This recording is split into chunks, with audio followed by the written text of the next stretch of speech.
What's in this? John, come on out. It's curvy. I know. Silent and smooth, just like always. You better be. You taught me.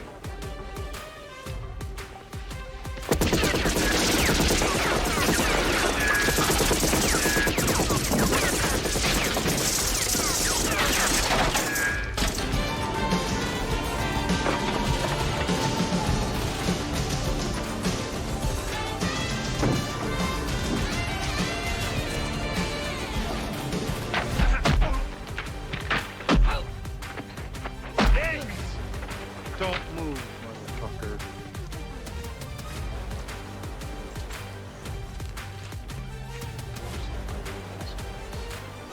Kill you.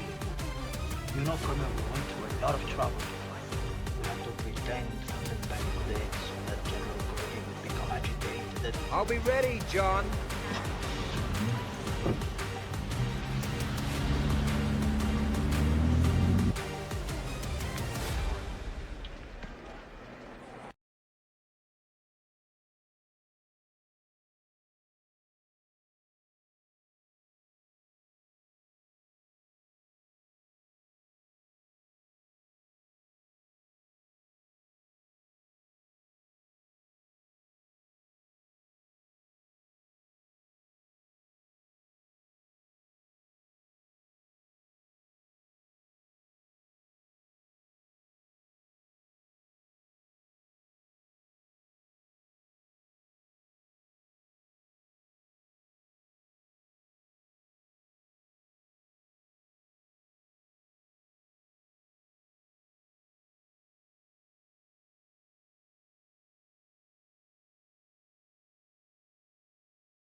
There are films that arrive in your life now and somehow still manage to whisper something true underneath all that noise.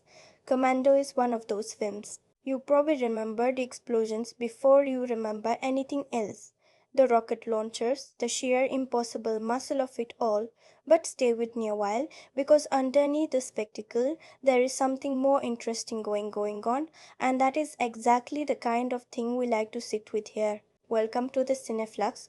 This is a channel for people who not just watch movies, they feel them. People who walk out of a film or close the laptop or sit in the dark after the credits roll, turning something over in their hands that they cannot quite name yet. If that sounds like you, then you are exactly who this is for, and I am glad you are here. Tonight we are spending real time with Commando, the 1985 action film that turned Arnold Schwarzenegger into one of the defining faces of an entire decade of cinema. I want to be honest with you from the start. This is not going to be a dry rundown of plot points and box office numbers, though we will touch on some of that along the way. This is going to be an attempt to actually understand what this film is doing, why it still gets talked about decades later, and what it might be quietly saying about the era that made it and the audience that has kept returning to it ever since. Here's the thing about a film like this one.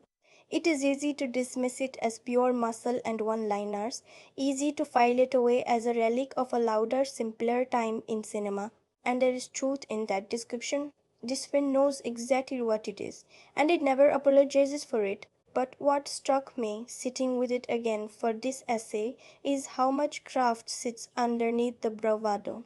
There is a rhythm to the violence, a logic to the excess, a strange emotional through line running beneath all that gunfire that I think gets overlooked when people talk about this movie only in terms of its body count or its catchphrases. I have given Commando a rating of 7.1 out of 10, and across the next 2 hours or so, I want to walk you through exactly why. Not as a verdict handed down from above, but as something we arrive at together through the world this film was born into, through the choices its director made, through the moments where it succeeds and the moments where it succeeds and the moments where honestly it stumbles a little. We are going to talk about how it was made, what it achieves, where it falls short, and what it is really saying underneath all of that 80s machismo. We will talk about silence in a film that seems on its surface to have none. We will talk about the filmmaker behind the camera and the larger tradition of cinema this film is quietly in conversation with.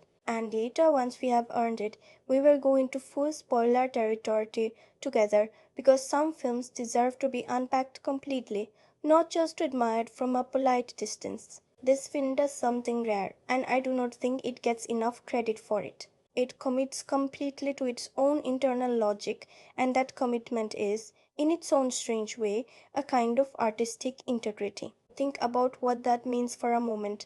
How many films try to have it both ways, winking at the audience while also asking to be taken seriously, never fully choosing a lane? Commando does not have that problem. It knows exactly what kind of story it is telling, and it tells that story without flinching, without apologizing, without ever once breaking its own internal rhythm. That kind of conviction is harder to achieve than it looks, and it is part of why this film has endured the way it has, long after 100 other action films from the same decade have quietly faded from memory. Here is what I keep returning to as I prepare for an essay like this one. Cinema rarely gives us something this unguarded anymore. So much of what we watch today is built to be liked, engineered to avoid offense, smoothed down at the edges until very little remains that could actually provoke a strong reaction in either direction. Commando was not made that way. It was made by people who seemed to genuinely believe in the story they were telling, even when that story asked the audience to accept things that on paper sound almost absurd. And there is something valuable in studying a film like that closely, not because it is subtle, but precisely because it is not. Because its lack of subtlety reveals exactly what it values and exactly what kind of emotional experience it is trying to create for the people watching it. I want to invite you into something specific tonight, not a takedown, not a defense, but a real act of attention. I want us to actually get this film the way we would look at any other piece of cinema worth taking seriously.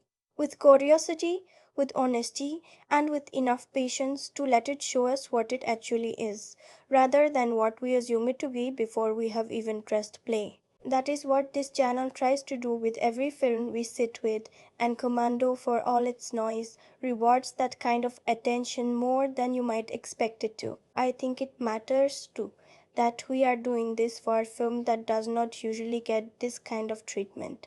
Big loud, muscular action movies from the 80s tend to get nostalgia pieces, or ranked listicles, or quick reaction videos built for an algorithm rather than for understanding.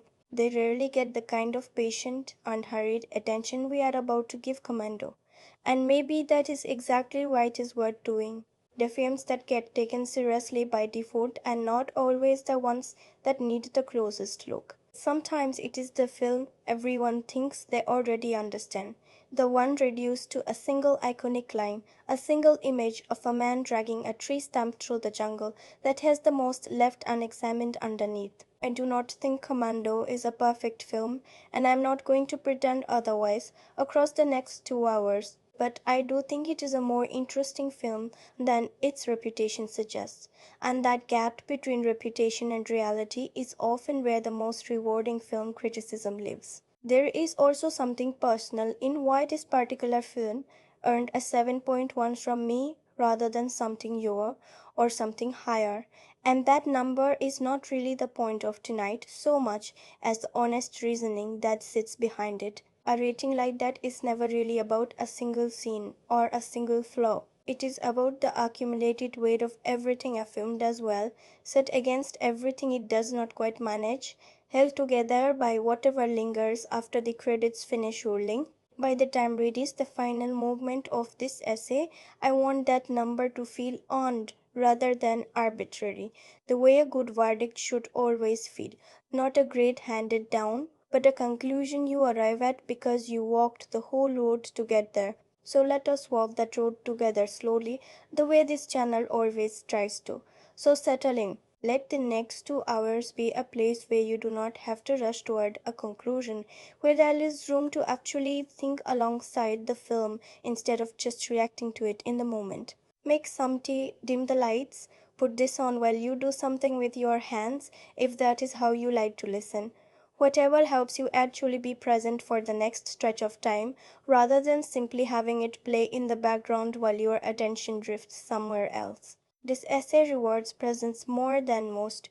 We are going to start where every great piece of film criticism should start, not with the movie itself, but with the world it was born into. Because no film exists in isolation, and to understand what Commando is really doing, we first have to understand the moment in cinema and in the world more broadly that made a film like this not just possible, but almost inevitable. To understand Commando, you have to understand 1985 first, because this is a film that could only have been made in that exact sliver of time by people who had absorbed everything the decade had been teaching them about what audiences wanted to feel. Ronald Reagan was deep into his second term.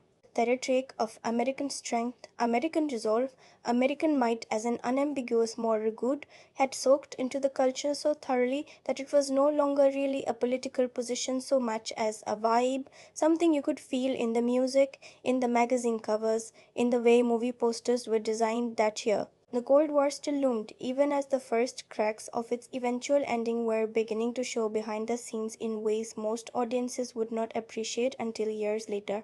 On the screen, though, the enemy was still vast, still faceless, still defeatable by a single sufficiently determined man with enough firepower and enough conviction.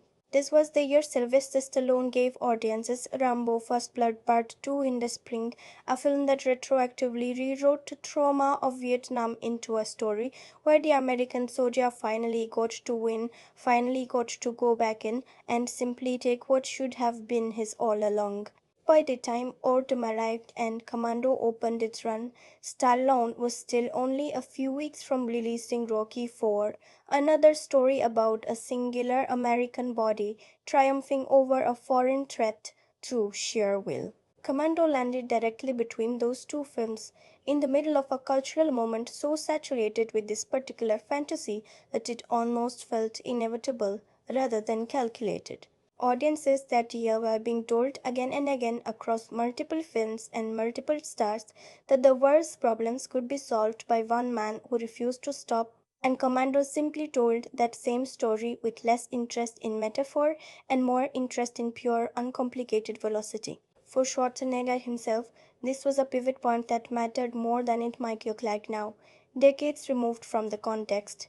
He had built his name on Conan the Barbarian and its sequel, films set in invented mythological worlds where his size and his accent and his strange, stone-carved presence made sense as something almost otherworldly. The year before Commando, he had played the Terminator, a role that treated on the exact same physical unreality but filtered it through science fiction, through a character who was explicitly not human. Commando asked something different of him. It asked him to play a man, a father, a former soldier, someone meant to exist in the actual world rather than a sword and sorcery kingdom or a dystopian future. It was the first real test of whether Schwarzenegger could be a contemporary action hero rather than a fantasy curiosity, and the fact that audiences accepted him instantly in that register tells you something about how primed the culture already was to believe in a hero built exactly like this one. Here is where I want to slow down for a moment because there is something underneath the surface of all this firepower naming directly. Film scholars who have studied the action cinema of this exact period have pointed to a recurring pattern in how these movies build their heroes' bodies, sculpted into something closer to armor than flesh, presented as a kind of reassurance after a decade of cultural anxiety about American strength following Vietnam. Commando fits that pattern almost too perfectly to be a coincidence. John Matrix is not just strong, he is excessive. His body presented less as athletic and more as architectural, something built rather than trained. Think about what that means for a film arriving in this specific year. It is not simply telling an action story. It is participating, whether consciously or not, in a much larger cultural project of reassurance, one where overwhelming physical dominance stood in for a kind of national confidence the country was still working to rebuild. There is also the matter of who the villain is and where he comes from, because that detail tells you just as much about 1985 as anything happening on Schwarzenegger's side of the screen. The film's antagonist is a deposed Latin American strongman trying to claw his way back into power, propped up by mercenaries and backed by the kind of vague, interchangeable Banana Republic politics that action cinema of this decade leaned on constantly. This was not an accident of screenwriting convenience. The United States spent much of the 1980s deeply entangled in conflicts and interventions across Central and South America, and American pop culture absorbed that entanglement and reflected it back in simplified, sanitized form, actual geopolitical complexity flattened into a story, clean enough for a Friday night audience to root for without a second thought. Commando does not interrogate any of that. It does not really seem interested in interrogating anything. But that incuriosity is itself a kind of cultural artifact, a snapshot of how comfortably this kind of intervention fantasy sat with mainstream audiences at the time. It is worth pausing on just how crowded this particular corner of cinema had become by the autumn of 1985, because Commando was not an outlier so much as one more entry in a genre that was nearly oversaturated with this exact fantasy. Chuck Norris had his own version of the invincible one-man army story playing in theaters that same year. Bourne was still doing his part for a slightly more polished strain of the same basic appeal. Action cinema in the mid-80s had effectively become an arms race of its own, each film trying to out-escalate the last one's body count, its weaponry, its sheer willingness to abandon restraint entirely. What makes Commando worth remembering from inside that crowded field is not that it broke the mold. It very much did not, but that it executed the mold with a kind of total, unblinking commitment that few of its contemporaries matched. It did not hedge. It did not wink quite as hard as some of its peers did. It simply went all the way in, every single time, and audiences responded to that conviction even when critics found it difficult to take seriously on the page. There is also the home video industry to consider, because 1985 sat right in the middle of one of the most consequential shifts in how American audiences actually consumed films. VHS rental had exploded over the previous few years, turning video stores into a second box office almost as significant as theatrical release itself. A film like Commando, built entirely around spectacle that played just as well on a small living room television as it did in a multiplex, was perfectly suited to that emerging ecosystem. It did not need theatrical word of mouth to sustain itself for years. It needed exactly one thing: to be the kind of film a teenager pulled off a video store shelf on a Friday night, again and again for an entire decade. That second life through rental shelves and basic cable reruns is arguably where Commando's reputation was actually built, far more than its initial theatrical run ever could have managed on its own. When Commando actually hit theaters on October the 4th, 1985, the response from critics was honestly mixed, though perhaps not in the way you might expect. This was not a film that was savaged across the board. Roger Ebert, reviewing it alongside Gene Siskel on television, gave it a notably warm reception. He seemed to delight in just how unapologetically the film committed to its own absurdity, even while acknowledging plainly that the plot existed mostly as connective tissue between increasingly elaborate action sequences. Other critics of the period landed somewhere similar, often praising the film's relentless pace and inventive set pieces while gently mocking its threadbare story and its supporting characters, who rarely amounted to more than function. Variety, for its part, described the whole affair as cartoonish fun, an assessment that I think holds up remarkably well 4 decades later. It understood exactly what register this film was operating in and judged it fairly on those terms rather than demanding it be something it never set out to be. Audiences, meanwhile, simply showed up. Commando was made on a budget of roughly $10 million and went on to earn somewhere around $57.5 million at the box office, a genuinely strong return that proved something the studio had been hoping to confirm, that Schwarzenegger himself, not the IP of Conan, not the science fiction premise of the Terminator, was now a draw all on his own. That is not a small thing in the history of how movie stardom gets built. This was the film where Arnold Schwarzenegger, the actor, became distinguishable from Arnold Schwarzenegger, the character he happened to be playing in any given franchise, and the box office numbers from that October weekend mattered enormously to the decade of films that followed. Awards attention, predictably, was thin. Films like this one were never built with prestige ceremonies in mind, and the industry treated it accordingly. Commando did pick up a nomination from the Saturn Awards, the genre-specific ceremony that has long recognized science fiction, fantasy, and horror filmmaking in the category of Best Special Effects.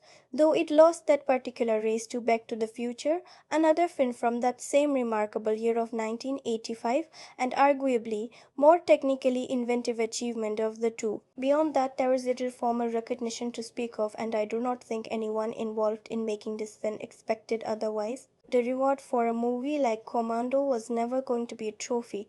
It was going to be something stranger and in its own way more doable. Because here is the part of the story that I find genuinely fascinating, the part that turns a mixed reception action picture from 1985 into something worth building an entire essay around 40 years later. Commando did not fade the way most modestly reviewed action films from that decade eventually did.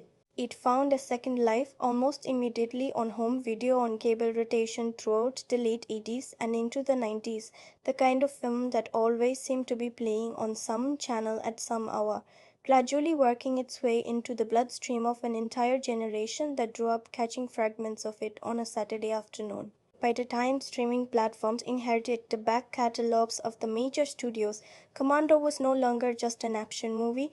It had become something closer to a shared cultural reference point, endlessly clipped, endlessly quoted, its kill count cited as a kind of badge of honor by people who track such things with genuine devotion. Its one-liners, often delivered completely deadpan in the middle of extraordinary violence, became the exact kind of quotable cultural shorthand that outlives the films which spawned them.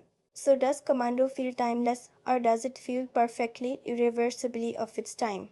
Honestly, I think it is both, and I think that is precisely what makes it worth this kind of close attention rather than a quick nostalgic glance. Its politics, its villain, its entire understanding of what a hero's body should look like and what that body is for, all of that is unmistakably a product of the Reagan-era imagination, stamped with the specific anxieties and confidences of 1985 America. And yet the pure mechanical pleasure of it, the way it strips action filmmaking down to velocity and consequence and almost balletic excess, proved durable in a way that outlasted its own political moment entirely. Other films borrowed its DNA for decades afterward, often without their audiences ever realizing where the template originated. That tension, a film utterly trapped in its decade and somehow still alive 40 years later, is the lens I want you to carry with you into everything we discuss from here forward. Because once you understand the world this film was born into,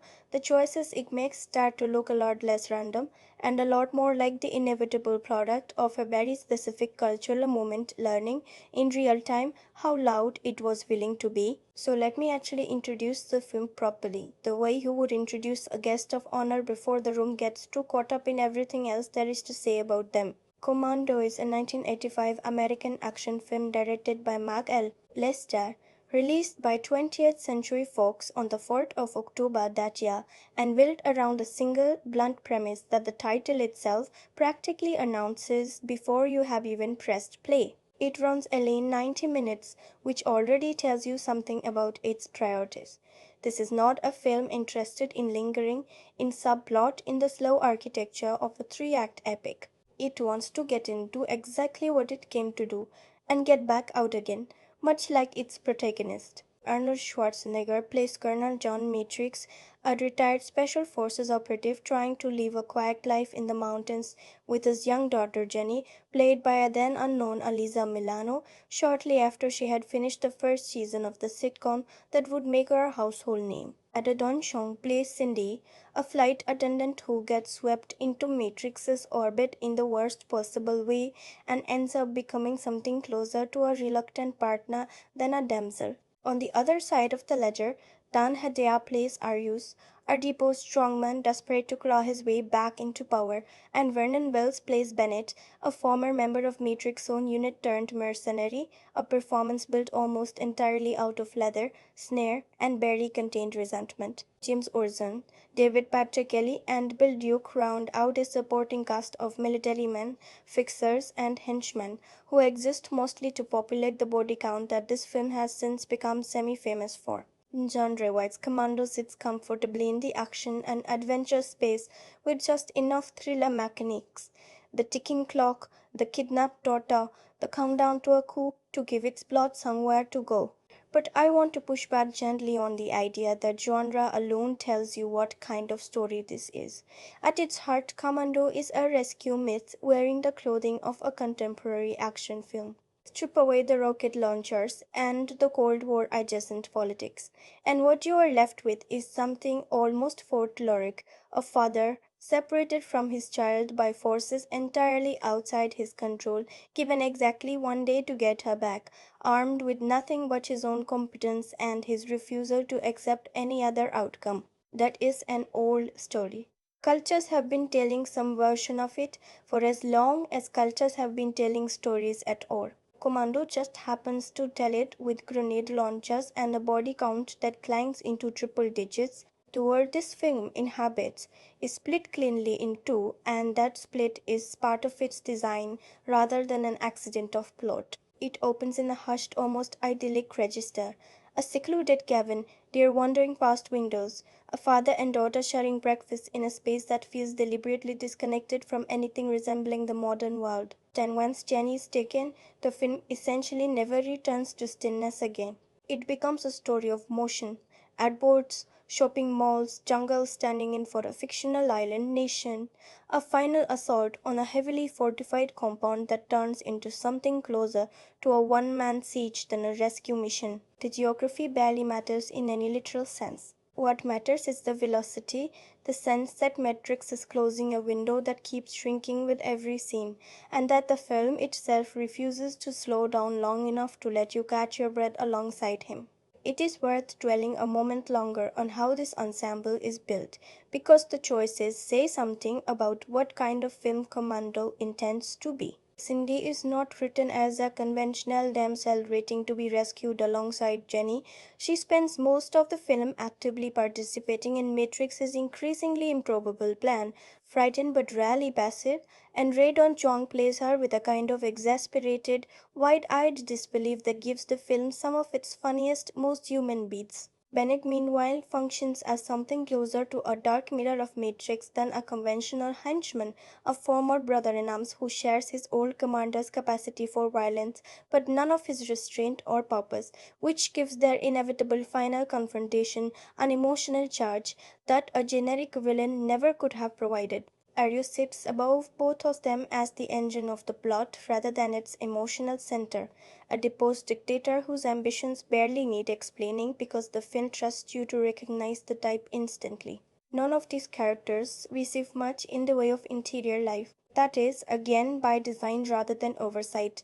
Commando spends its limited runtime on momentum, not psychology, and asks its supporting cast to communicate everything you need to know through posture, costume, and the specific flavor of menace or panic in a single line delivery. The film's structure reinforces that same economy. Nearly the entire plot unfolds across a single day, a ticking clock framework that strips away any room for subplots or detours and forces every scene to justify its place by moving Matrix one step closer to his daughter. That kind of compression is harder to pull off than it looks. A lesser film stretched across this same skeleton would feel thin, repetitive, exhausting by the halfway mark. Commando instead uses the compression as fuel, treating each new obstacle as a fresh injection of urgency rather than a stalling tactic, and that relentless forward motion is a big part of why the film still plays as briskly today as it did on opening weekend in 1985. Now, who made this thing and what does that matter to how you actually experience it? Mark L. Lester came to Commando from the margins of the industry rather than center, a director who had built his reputation on lean, fast, frequently disreputable genre pictures, including the much discussed vigilante thriller Class of 1984 and the Stephen King adaptation Firestarter, both made in the years immediately before this one. Lester has talked since about approaching Commando with something specific in mind. He has described thinking of it almost like a James Bond picture, a globe-trotting adventure built around a charismatic, near-superhuman lead, and it was reportedly producer Joel Silver, fresh off the success of 48ers, who pushed for the deliberate injection of comedy into the action, the dry one-liners that would go on to define so much of how this film gets remembered. That combination, a B-movie director's instinct for speed and economy crossed with a producer's insistence on humor inside the carnage, is, I think, the single most important piece of context for understanding why Commando feels the way it feels. It is not an action film that occasionally allows itself a joke. It is a film built from its conception around the tension between absolute lethality and a kind of winking, almost cartoonish self awareness, and that tension never really resolves itself across the full 90 minutes. It just keeps escalating, scene after scene, until both halves of the film's personality are operating at full volume simultaneously. So, spoiler free, should you actually watch this film?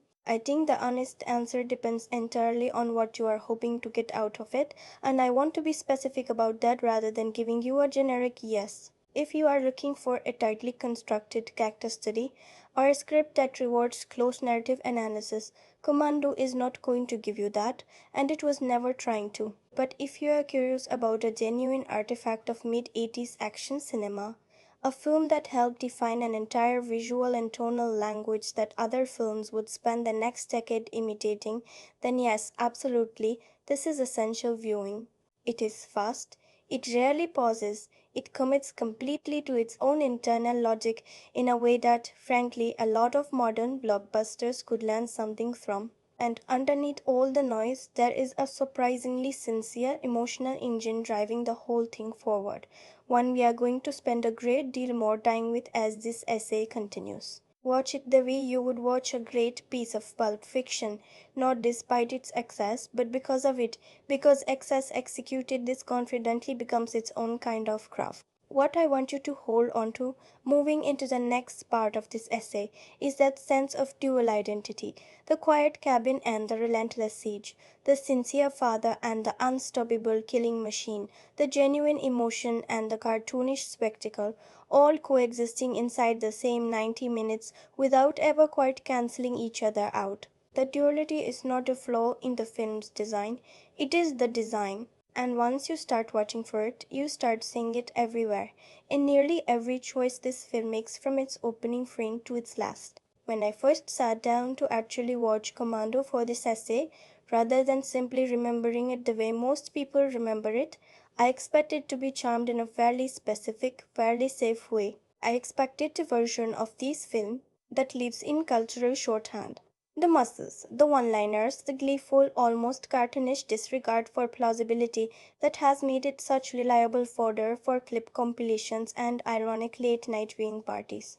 I went and braced for Cam, the kind of film you watch with one eyebrow raised the entire time, enjoying it the way you enjoy something you have already decided not to take seriously. What I did not expect was how genuinely unsettling the first few minutes would actually feel, and that gap between what I walked in expecting and what the opening scene actually delivered is exactly where I want to start. Commando does not open with Schwarzenegger. It opens with a sequence of murders delivered in quick, almost clinical succession, cut together with a coldness that feels closer to a horror film than the cartoonish action picture I had braced myself for. A man is gunned down by two figures dressed as sanitation workers, the violence so sudden and so procedural that it barely registers as spectacle before it is already over.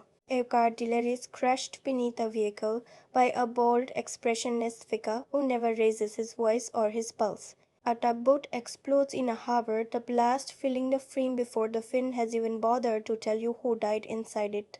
None of these deaths are explained in the moment. None of the victims get names you can hold on to. The film simply shows you, with a kind of patient, unhurried cruelty, that someone or something is methodically working through a list, and it lets that uncertainty sit there, unresolved, while it cuts away to something entirely different. And that cut is the moment that actually got me more than any of the violence that preceded it. From the cold efficiency of those murders, the film drops you into a mountain cabin where a massive, broad shouldered man is calmly carrying a full tree trunk across his shoulder like it weighs nothing at all, while a young girl feeds a deer just a few feet away. The tonal whiplash is almost disorienting on a first viewing, and I think that disorientation is entirely intentional.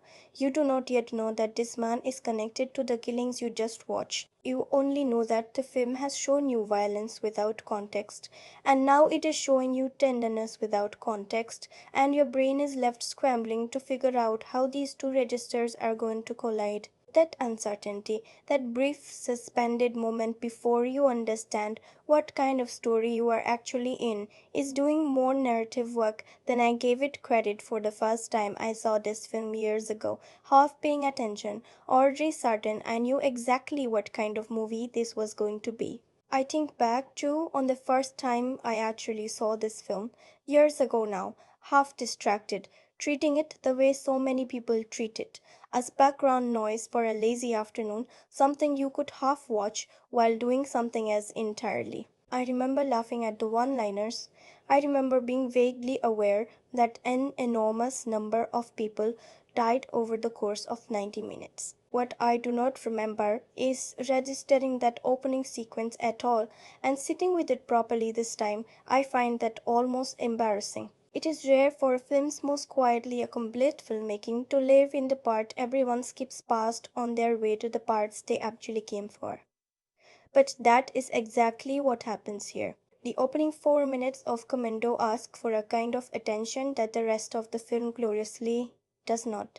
And most viewers, myself included on that first pass, simply were not in the habit of giving it. What struck me most watching it again with real attention this time was how disciplined that opening actually is. There is no dialogue to lean on, no exposition dump to walk you through who anyone is or why any of this is happening. The film trusts pure juxtaposition to do its work. Brutality, then domesticity, then brutality again, each beat allowed to land without commentary. That is not the choice of a film that does not care about craft. It is the choice of a film that understands exactly how much information an audience needs and exactly how little it should give them in order to generate genuine unease before the plot has even properly started. I went in expecting a film that would announce its intentions immediately loudly, the way so many lesser action movies of this era did. Instead, Commando withholds. It makes you sit in ambiguity for a few minutes, and that restraint, more than anything else in the opening, told me this was a more carefully constructed film than its reputation generally suggests. The atmosphere the film builds from those opening minutes carries through everything that follows, even once the plot mechanics kick in and Matrix's situation becomes clear. There is a persistent sense, even in the quieter domestic scenes between father and daughter, that something is already wrong, that the ideal being shown to you is temporary, borrowed, already under threat before either character realizes it. The deer feeding, the tree carrying, the easy affection between Matrix and Jenny, None of it plays as simple table setting. It plays as something closer to a hell breath because the audience already knows from those opening murders that whatever peace this man has built for himself is about to be violently interrupted. That dramatic irony, established entirely through editing rather than dialogue, gives even the gentlest early scenes a low hum of dread underneath them, and I do not think that dread is something I appreciated on a first, more casual viewing of this film. Here is what I keep returning to about that opening sequence. It would have been so easy for Commando to simply start with Schwarzenegger, to lead with its biggest asset and let the muscle do the introducing. Instead, the film makes a more sophisticated choice. It introduces its world to absence and consequence before it ever introduces its hero to presence. You learn what these story stakes feel like before you ever learn who is going to be fighting for them. That is not a small structural decision, and it is not the decision of a film that is only interested in spectacle for its own sake. It is the decision of a film that understands, at least in its opening minutes, that dread is more effective than declaration, that showing the cost of violence before showing the body capable of dispensing it creates a kind of tension that pure muscle alone never could. How did this differ from what I came in expecting? Almost entirely in tone. I expected loud. I got quiet, coiled, patient for about 4 minutes anyway, before the film fully commits to becoming the spectacle everyone remembers it as. But those 4 minutes matter enormously to how everything afterward actually lands. They establish that this is a film willing to slow down, willing to trust its audience with ambiguity, willing to let dread do work that exposition usually handles in lesser genre pictures. Cinema rarely opens an action film this way anymore. Modern blockbusters tend to front-load their spectacle, desperate to prove their value within the first 60 seconds. Commando does something quieter and, I would argue, more confident. It makes you wait. It makes you feel the absence of its hero before it ever lets you meet him. And by the time Schwarzenegger's Matrix finally steps fully into the story's mechanics, that brief unease has already done its job, priming you to understand exactly what kind of stakes this gentle seeming man is about to be pulled back into. That is the version of Commando I sat down with this time, the one I want to carry forward into the rest of this essay.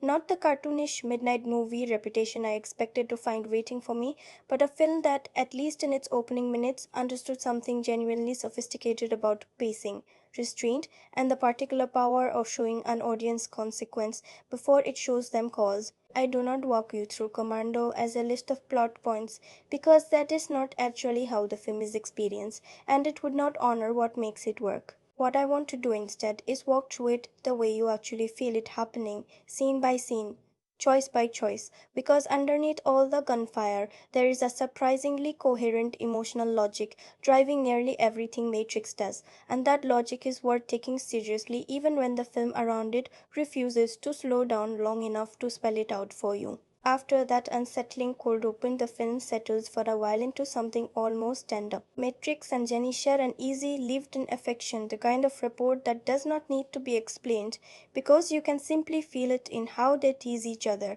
how comfortable they are in each other's space, how completely this man has rebuilt an entire identity around the simple act of being her father. He carries impossible weight across his shoulders without strain. He indulges her. He lets her win small arguments that do not matter, and the film lingers here a beat longer than strict efficiency would demand, because it needs you to actually believe in this piece before it takes it away from you. This is the only stretch of the entire film where Matrix is allowed to simply exist rather than perform competence, and that stillness is doing quiet emotional work that pays off enormously later, even if you do not notice it consciously while it is happening. Then Major General Shankar arrives by helicopter, a former commanding officer turned messenger of bad news, and the film finally gives you the information that the cold open withheld.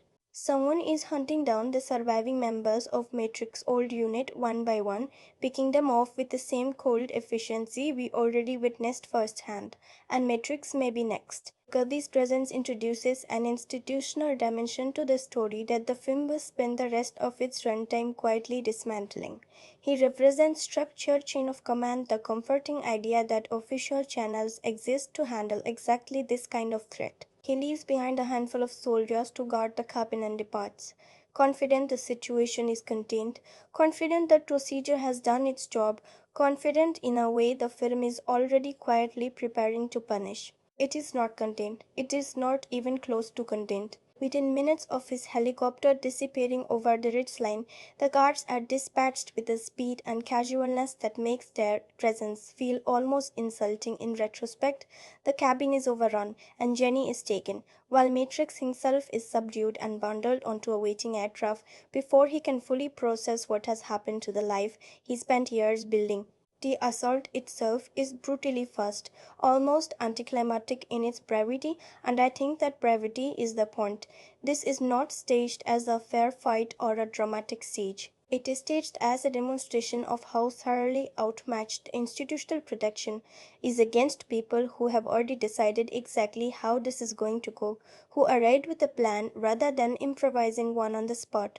The soldiers Kirby left behind do not get individual moments of heroism. They simply stop being present, one after another, and the speed of their removal tells you everything you need to know about the kind of opposition Matrix is about to be measured against. By the time Matrix realizes what is happening, Jenny is already gone, and the film does not let you sit with that horror for long before moving him onto the plane, because Matrix himself does not get to sit with it either. There is no time.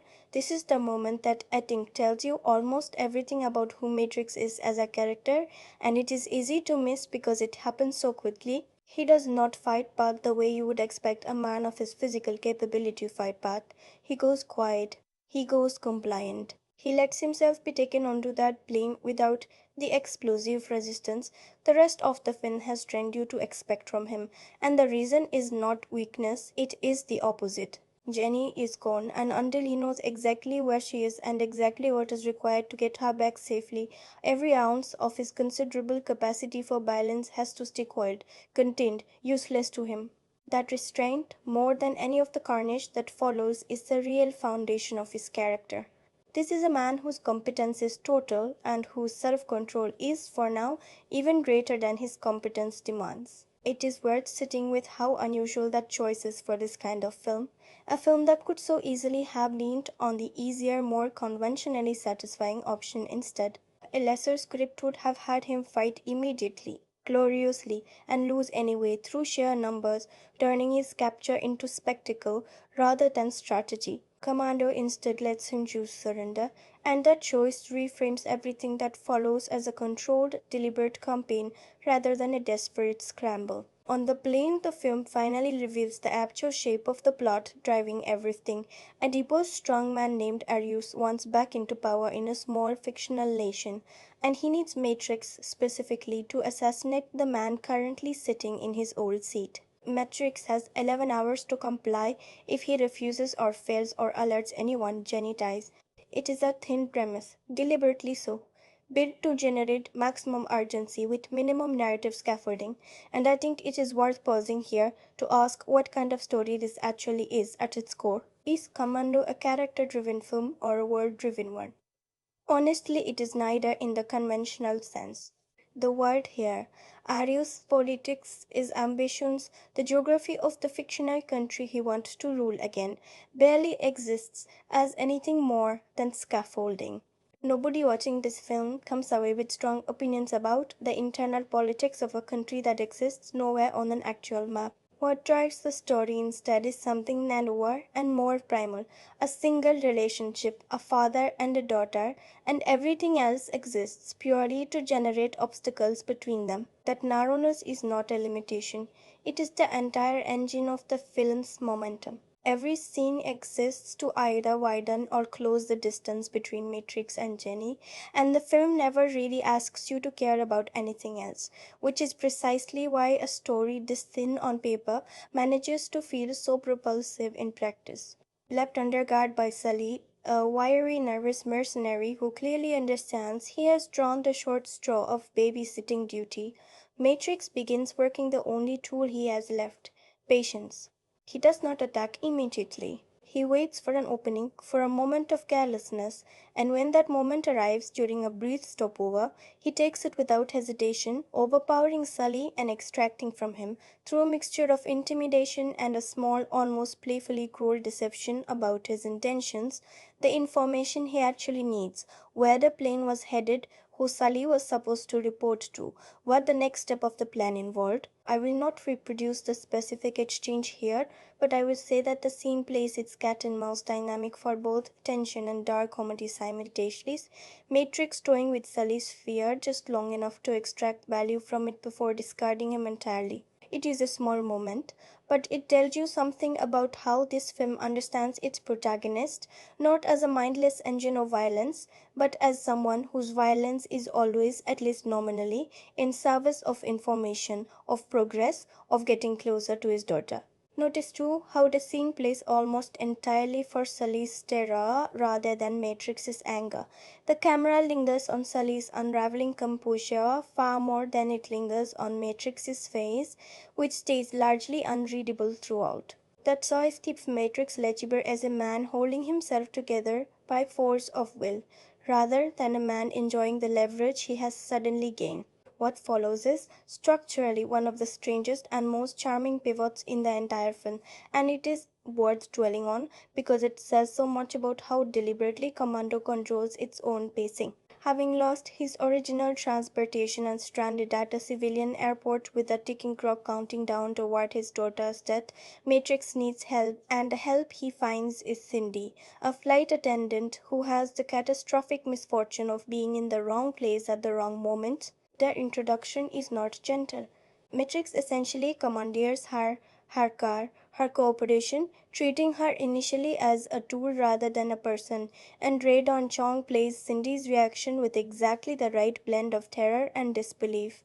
A civilian abruptly thrown into a situation that operates by entirely different rules than the ones she has spent her life assuming were universal. There is a particular value in watching this scene as a hinge point for the entire film because everything before it has been almost entirely Matrix's interior experience, his restraint, his calculation, his grief held just barely in check. Cindy's arrival finally gives the audience an external perspective on what all of this actually looks like from the outside, and what it looks like, frankly, is terrifying. From here, the film does something genuinely interesting with its pacing. Rather than escalating directly into the next action sequence, it detours into something closer to absurdist comedy, a sequence at a shopping mall of all places where Matrix needs to acquire weapons quickly and with as little fuss as possible. Watching a man of his size and intensity move through a sporting goods store, intimidating a clerk into selling him an arsenal while mall security slowly clues into the fact that something is deeply wrong, gives the film a release valve it desperately needs at this point in its runtime. There is something almost giddy about how the sequence plays the mundane machinery of suburban American consumerism, escalators, food courts, a bored security guard radioing in a vague description, against the backdrop of a man one wrong move away from losing his daughter forever. The stakes have not lessened. Jenny is still gone. The clock is still running. But the tone shifts deliberately into something playful, almost slapstick, and I think that tonal elasticity is one of the most underrated choices this film makes. A lesser script would have kept the pressure at a single unrelenting pitch for the entire runtime, and the audience would have grown numb to it well before the third act arrived. Commando instead modulates constantly, tightening and loosening its grip on the audience's nerves so that when the violence does return in full force, it actually lands instead of blurring into one long, undifferentiated action sequence. It is worth naming explicitly what this pacing is actually doing structurally because I do not think it gets enough credit as a deliberate artistic choice rather than a simple accident of genre convention. Commando operates on a rhythm of tension and release that repeats almost musically across its entire runtime. A burst of violence or dread, followed by a beat of dark comedy or breathing room, followed by another escalation that builds on what came before rather than simply repeating it. You can track this rhythm almost like a heartbeat across the film's structure. The cold open thread, released by the cabin's tenderness, shattered by the kidnapping, the kidnapping's horror, processed through Matrix's controlled compliance, that compliance broken by the confrontation with Sully, that confrontation's dark comedy, followed immediately by the genuine terror of Cindy's introduction, that terror diffused by the absurdity of the mole. Each cycle resets the audience's nervous system just enough to receive the next escalation fully rather than going numb to an unbroken wall of spectacle. This is not the rhythm of a film that simply throws action at the screen until the runtime is exhausted. It is the rhythm of a film that understands intuitively, if not academically, exactly how much an audience can absorb before it needs a moment to exhale, and it times every single exhale with real precision. There is also a quieter thematic thread running underneath all of this momentum that I think deserves its own attention, because it is easy to miss when you are this focused on forward motion. Nearly every relationship Matrix forms or reforms across the story's runtime gets filtered through some version of the father-protector dynamic that defines his bond with Jenny. He treats Cindy, in his clumsy, urgent way, with a protective instinct that mirrors how he treats his daughter, shielding her from violence whenever the plot allows it, even as he simultaneously drags her deeper into danger. Even his adversarial relationships carry an echo of that same dynamic in reverse. Men he once commanded, once felt responsible for, who have since become the threat rather than the protected. The story keeps returning, almost obsessively, to the question of what people owe the ones they are responsible for, and what happens when that responsibility is violated, broken, or weaponized against you. Commando never states this theme outright. It does not need to. The pattern repeats often enough and consistently enough that it becomes legible entirely through structure rather than dialogue, which is, I think, a more sophisticated kind of storytelling than this film usually gets credit for. That modulation also does quite work on Cindy's character, work that is easy to overlook because it happens in the margins of scenes, ostensibly about something else entirely. She begins the film as pure civilian, frightened, reactive, desperate to extract herself from a situation that makes no sense to her.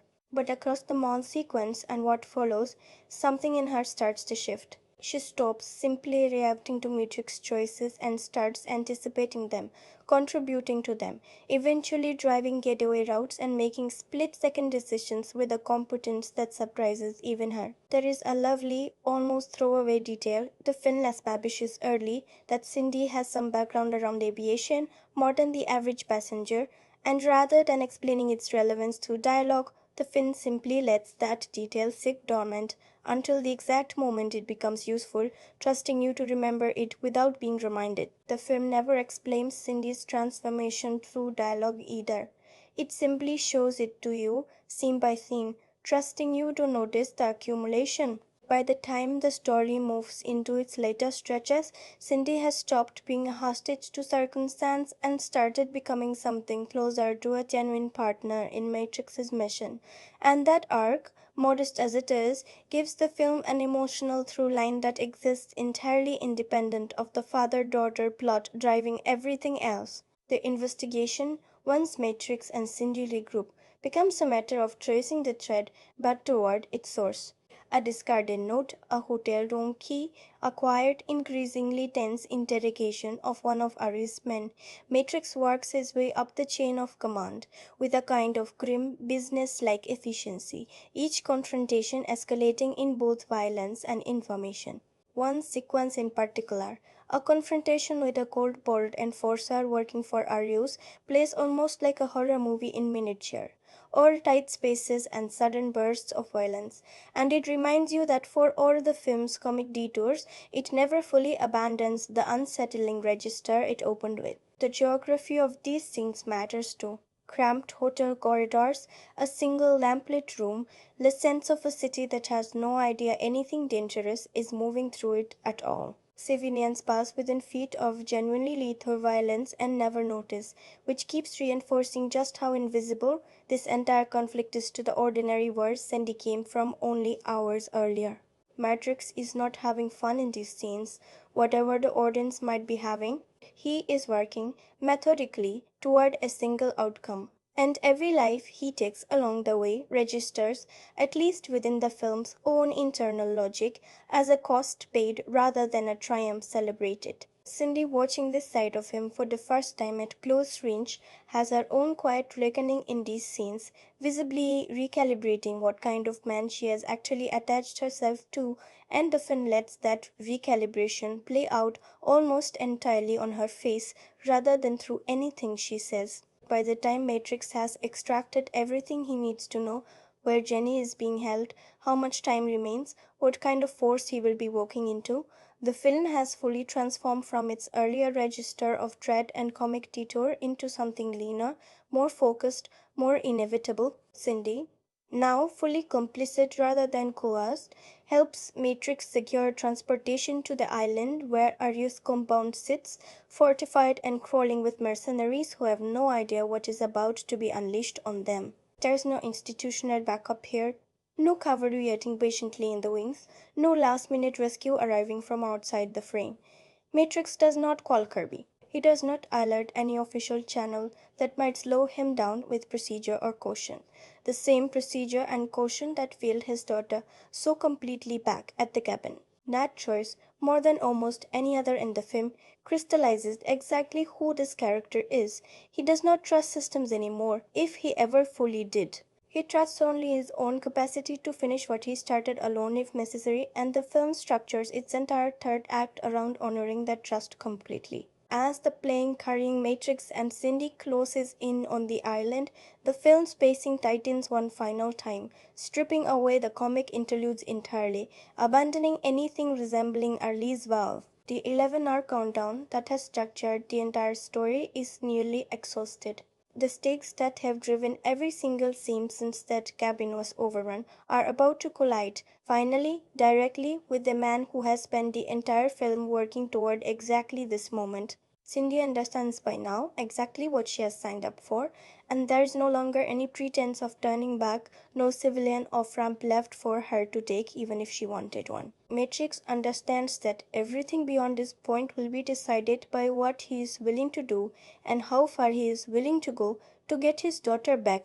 Below them, somewhere on that fortified coastline, Bennett is waiting, and the film has been quietly building toward that specific reunion since the moment we first heard his name, even if it has not yet shown you why their history matters as much as it does, or what exactly happened between these two men to turn a former brother in arms into the architect of this entire nightmare. And here is where the film shifts completely. Every film carries a hidden history of the movie it almost became, and Commando carries one of the stranger versions of that hidden history I have come across in researching this essay. According to interviews given over the years by screenwriter Jeff Loeb, the project did not begin as a vehicle for a hypermuscular action icon at all. It began as something quieter and more specific, a story about an Israeli special forces operative, worn down by years of violence in the Middle East, who emigrates to the United States hoping to leave that life behind, only to be pulled back into it when his daughter is kidnapped. That script was reportedly developed with Kaya's frontman Gene Simmons in mind for the lead role, and when Simmons passed on it, the part was retooled once more for Nick Nolte, envisioned as an out-of-shape, weathered former soldier facing a mission that would push his body well past what it was still capable of. It was only once Arnold Schwarzenegger entered the picture, fresh off the considerable success of The Terminator the year before, that the project fully transformed into the version we now know, rewritten from the ground up to foreground his physicality, rather than work around its absence. Think about what that means for the very first images this film shows you, the ones we spent real time with in the last movement, a man effortlessly hauling a full tree trunk across his shoulders while his daughter feeds a deer nearby. That image only exists in this specific form because of who eventually got cast. In the version of this story built for a weary, out-of-condition lead, that scene simply could not have functioned the same way. Matrix's effortless physical dominance was not baked into the premise from day one. It is a direct inheritance of casting, reshaping the entire emotional architecture of the opening around a body capable of carrying impossible weight without strain. Casting decisions kept reshaping the film right up until the moment cameras started rolling, and nowhere is that more visible than in the role of Bennett. Vernon Wells, who plays the part with such coiled, leather-clad menace, was not the original choice. Wings Hauser had been cast first and was reportedly let go after only a single day of filming, leaving the production scrambling to find a replacement on extremely short notice. Wells was brought in quickly, and because his frame was considerably larger than Hauser's, there was no time to properly refit the costume that had already been prepared. That is reportedly why Bennett's clothing looks so visibly tight throughout the film, straining slightly at the shoulders and chest in a way that almost reads as a costuming choice rather than a production accident. Once you know that detail, it becomes nearly impossible to watch Bennett the same way again. What looks like a deliberate visual metaphor for a man barely containing his own violence inside his own skin turns out to be an accident of casting timing that the film simply absorbed and almost by chance turned into something that works in its favor anyway. The film's signature tonal blend, that constant tension between lethal violence and dry, almost vaudevillian humor, also has a specific, documented origin rather than emerging organically from Schwarzenegger's established screen persona. This was, after all, his first major role as a contemporary action hero rather than a fantasy or science fiction figure, so there was no established precedent yet for how audiences would respond to him delivering jokes mid-massacre. Director Mark L. Lester has said in interviews that he approached the project with something like a James Bond sensibility in mind, envisioning a globe-trotting charismatic lead rather than a grim, humorless killing machine. According to those same interviews, it was producer Joel Silva, coming directly off the success of 40 Years who pushed hardest for the deliberate injection of comedy into the action sequences, arguing that the violence would land better if it was punctuated by genuine humor rather than played entirely straight. That combination of instincts, a director thinking in terms of charismatic spectacle, a producer thinking in terms of comedic rhythm, essentially created, almost by committee, the specific tonal template that would define Schwarzenegger's career for the next decade. Watching this film with that context in mind reframes nearly every one liner that follows. These were not safe bets built on a proven formula.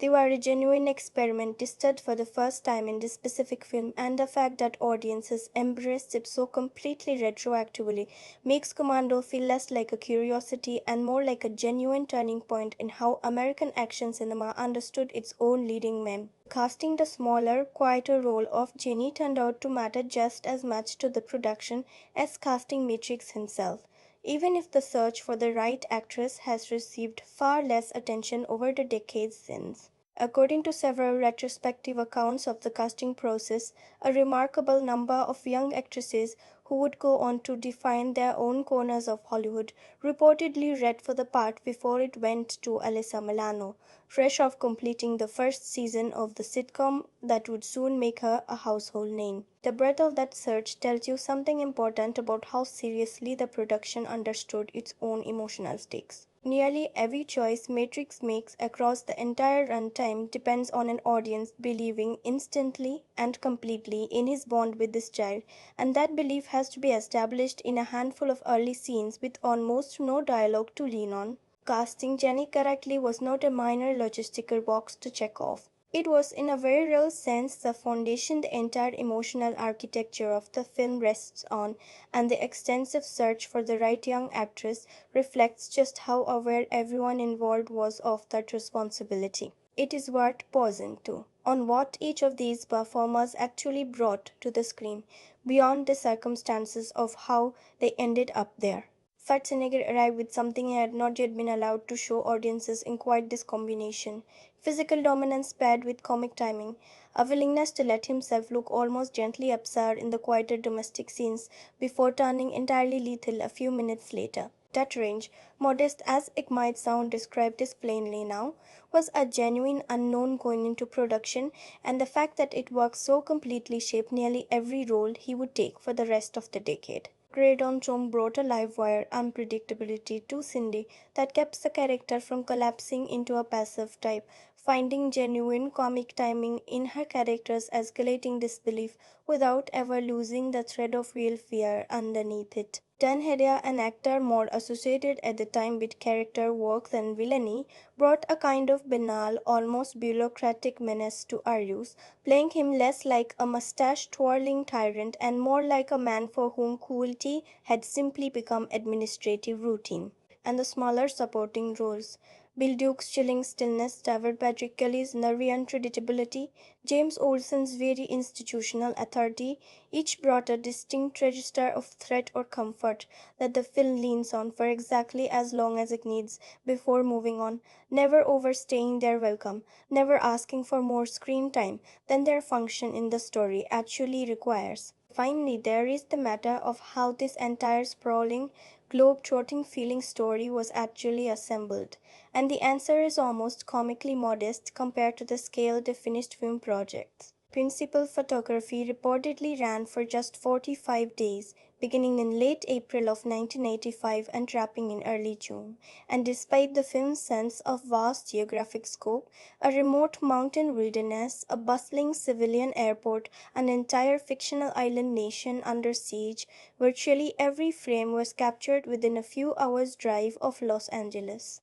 The mountain cabin sits on a real ranch property near Mount Bodie. The shopping mall sequence was filmed after hours at a real, now demolished Southern California galleria, the production working through the night once the actual shoppers had gone home, and the film's geographically ambitious finale, set on a fictional island compound supposedly far from American shores, was constructed almost entirely along the central California coastline near San Simeon, where the production reportedly built an entire watchtower and barracks complex from scratch, with the explicit intention of destroying it on camera for the climactic assault. None of that geography is real in the sense the story presents it.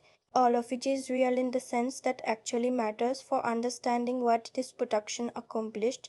A tightly scheduled, regionally compact shoot that, through smart location work and confident editing, manufactured a sense of scale far beyond what its modest budget and breakneck timeline should have allowed. Knowing that completion now, it becomes genuinely hard not to admire the sheer efficiency of it all, the way a single coastline standing in for an entire foreign nation manages to feel on screen like the edge of the known world.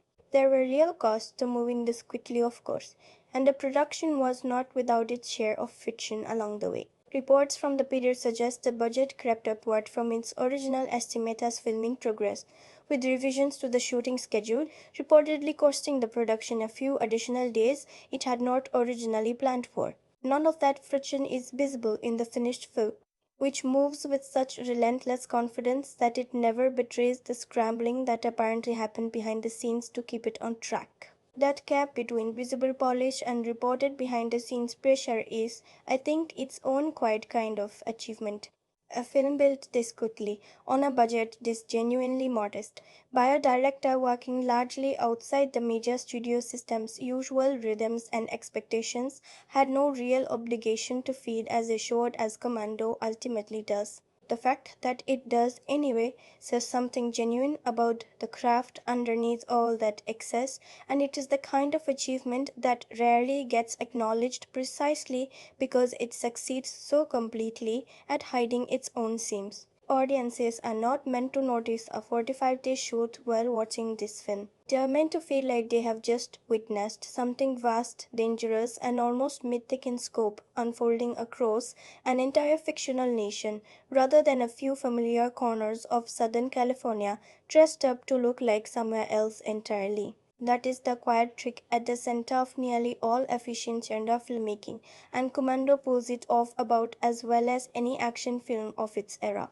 Having spent real time now with where this film came from, and the circumstances that quietly shaped so many of its choices, I want to turn toward what it actually does well, scene by scene, craft choice by craft choice, because I think Commando achieves more than its reputation generally credits it for, and I want to be specific about exactly where that achievement lies, rather than simply asserting it in the abstract. Start with performance because that is where most casual viewers locate this film's appeal, even if they rarely articulate why or pause to ask what specifically is generating that appeal beneath the surface. Arnold Schwarzenegger is understandably the center of every conversation about what makes Commando work, and I think the specific scene that proves his performance is doing something more sophisticated than pure spectacle is the stopover confrontation with Sully, the one we discussed earlier in this essay. Watch his face in that sequence rather than his body. There is almost no visible anger in it, no theatrical menace, no broad villain stare. What you get instead is something closer to controlled patience curdling, very slowly and very deliberately into something colder, and Schwarzenegger plays the transition almost entirely through small, carefully chosen adjustments, a flattening of the voice, a stillness in the shoulders that reads as far more dangerous, far more unsettling than any amount of shouting ever could. The restraint is the actual performance here, not the muscle alone, however impressive that muscle might be in isolation. Anyone sufficiently built could have stood in that scene and looked physically threatening without much effort at all. What Schwarzenegger does instead is communicate through minimal means that this character's threat comes from control rather than rage, and that distinction is exactly why the comedy in the scene lands as comedy rather than simply registering as menace. You believe, even while genuinely laughing, that he is fully capable of following through on every implication, however lightly and casually it gets delivered. That is a genuinely difficult balance to strike convincingly on screen, and the fact that this was his first major attempt at striking it with no established precedents to lean on makes the achievement more impressive rather than less remarkable.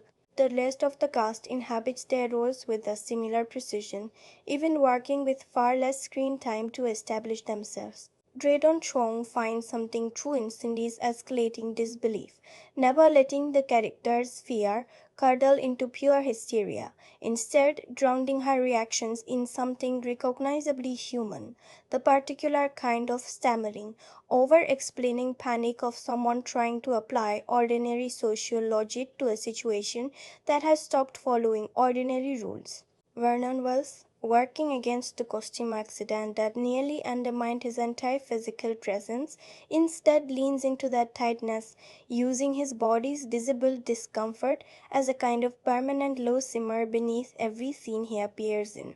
And Dan Hedaya, playing a man who could easily have been reduced to pure cartoon villainy, instead plays Arius with a strange, almost bureaucratic calm, treating coups and assassination plots with the mild irritation of a man dealing with a difficult logistics problem rather than a grand ideological mission. That choice matters enormously to how the film's politics ultimately land with an audience. A screaming theatrical dictator would have made Arius feel like a fantasy, easy to dismiss as cartoonish exaggeration rather than something recognizable. Hedda's quieter, far more restrained approach instead makes him feel uncomfortably like a recognizable type of careerist opportunist, and that small calibration does more to ground the film's stakes than any amount of plot exposition could have managed on its own. It is worth giving real attention to the youngest performer carrying significant weight in this film, because Alyssa Milano's contribution tends to be the most overlooked element of the entire cast, despite how much of the film's emotional foundation rests on her. Playing Jenny requires something genuinely difficult for a young actress working opposite a performer of Schwarzenegger's size and presence, an ease, a complete absence of intimidation, a believable familiarity that could not be faked through blocking alone. Milano achieves that almost entirely through small behavior choices, the casualness of how she teases her father, the unbothered confidence of a child who has never once doubted her own safety in his presence. That unbothered confidence is precisely what makes the kidnapping land as hard as it does. The film does not need to manufacture artificial tenderness in its early scenes, because Milano's performance has already done that work honestly, and every ounce of urgency in the second half of the film draws directly on the credibility she establishes in just a few short minutes of screen time. Now the writing itself, because I think this is the area where Commando gets the least credit relative to what it actually accomplishes. Stephen E. De Soto's screenplay runs lean, almost aggressively so, and that leanness is not a limitation so much as a specific and disciplined choice. Notice how little expository dialogue this film actually contains. Characters rarely explain their own motivations out loud. Instead, the screenplay trusts behavior, physical staging, and a handful of carefully chosen lines to communicate everything an audience needs, and it almost never explains more than that. The film's famous one liners function the same way, and I think this gets misunderstood by people who write them off as pure comic filler. Each quip Matrix delivers in the middle of violence is doing actual deliberate character work, establishing his detachment, his refusal to let any of this touch him emotionally in the moment, his quiet determination to keep functioning at a register just slightly above the horror surrounding him. Strip the jokes away, and you would lose a genuine piece of characterization, not just a punchline. That is harder to engineer than it looks, and de Souza's larger career. A writer who would go on to pen some of the most quotable, structurally efficient genre scripts of the following decade, work explicitly defined by its ability to braid action and humor into a single coherent voice, suggests this was not an accident but an emerging signature, first fully tested here. It is worth noting too that De Soto did write an unproduced sequel for this film, one built around Matrix running a private security firm years later, and that screenplay has nothing to do with the unrelated thriller he wrote a few years afterward, despite a persistent internet rumor claiming the two were secretly connected. De Souza himself has firmly denied any link between that abandoned Commando follow-up and his later, far more celebrated work, and I mention the rumor mainly because its very existence tells you something about how mythologized this writer's command of the genre eventually became. Audiences wanted to believe his most famous later screenplay had quietly grown out of this one, even though it demonstrably did not. There is also structural economy to the script work naming on its own terms, separate from the dialogue itself. A 90-minute action film with this many distinct locations, this many supporting characters, and this much plot mechanism to clear could easily have felt cluttered or rushed. Instead, nearly every scene in this screenplay is doing at least two jobs simultaneously, advancing the ticking clock plot while also depositing a small piece of character information you will need later, or escalating the stakes while also setting up the geography or relationship that the next sequence depends on. The mall sequence is plot mechanics, comic release, and quiet character development for Cindy all at once. The Sully interrogation is plot information, character restraint, and dark comedy folded into a single scene rather than spread across three separate ones. That density is not an accident of a rushed production. It is the mark of a screenwriter who understood, with real discipline, that a film this committed to forward motion could not afford a single scene that existed for only one reason. The visual language of the film deserves equal attention, and credit here belongs jointly to Mark L. Lester and cinematographer Matthew F. Leonardi, whose camera work does considerably more shaping of meaning than the film's reputation for pure spectacle generally suggests. Consider how differently the camera treats Matrix depending on what register a given scene is operating in. In the cabin sequences, he is framed loosely, often in wide shots that let his body share space comfortably with the landscape and with Jenny, nothing about the composition suggesting threat. The moment violence enters the picture, that framing tightens dramatically, low angles that exaggerate his size, claustrophobic close-ups during the cold open murders, compositions that turn open civilian spaces like the mall into something almost maze-like as he moves through them with purpose. That shift is not incidental. It is the visual language of the film quietly telling you, before any dialogue does, which version of this character you are watching in a given moment, the father or the weapon. Silence and space get used with a similar intentionality. The cabin's stillness, the absence of score in certain early stretches, the way the camera occasionally just holds on Matrix's face a bit longer than strict efficiency requires. These choices give the film room to breathe in ways that pure spectacle filmmaking generally does not bother with, and they are part of why the violence, when it finally arrives in full force, carries genuine weight rather than feeling like undifferentiated noise. There is a similar intelligence in how the film stages its violence physically, beyond just where the camera sits. Watch how rarely Commando relies on rapid cutting to manufacture excitement during its hand-to-hand sequences. Many of the film's most memorable physical confrontations are allowed to play out in relatively unbroken takes, letting you actually track the geography of a fight rather than inferring it from a blur of edits. That choice depends entirely on having a lead performer whose physical presence can carry a shot without needing rescue from the editing room, and Leonetti's camera trusts Schwarzenegger's body to do exactly that, holding on him through entire sequences rather than chopping his movements into fragments. The effect is a sense of weight and consequence that faster, more frantic editing would have dissolved. You believe these confrontations are actually happening to actual bodies in actual space, and that tactile sense of physical reality is, I think, a meaningful part of why the film's violence still reads as visceral rather than weightless 4 decades on, even compared to far more expensively produced action cinema that followed it. And then there is the score, composed by James Horner at a point fairly early in what would become one of the most celebrated careers in film music. Horner's work here leans heavily on steel drums and percussion, giving the film's action a distinctly tropical, almost exotic texture that ties directly into its Latin American coded setting and politics, for better and for worse.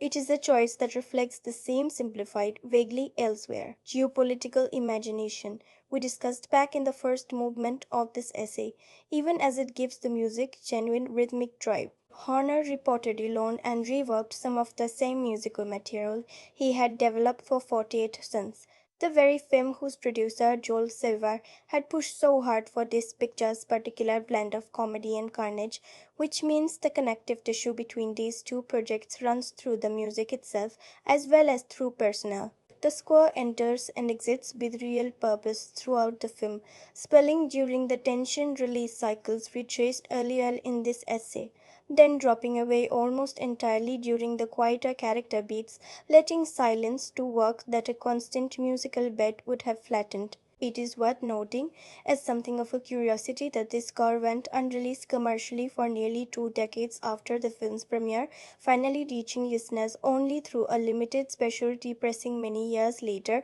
meaning an entire generation of fans who loved this film on home video grew up without any way to hear Horner's music outside the context of the film itself, which only deepened its mystique once collectors and devoted fans finally tracked it down. Sound design more broadly deserves a mention here too, separate from the score itself, because Commando uses its mix with more intention than action films of this budget level typically bother with.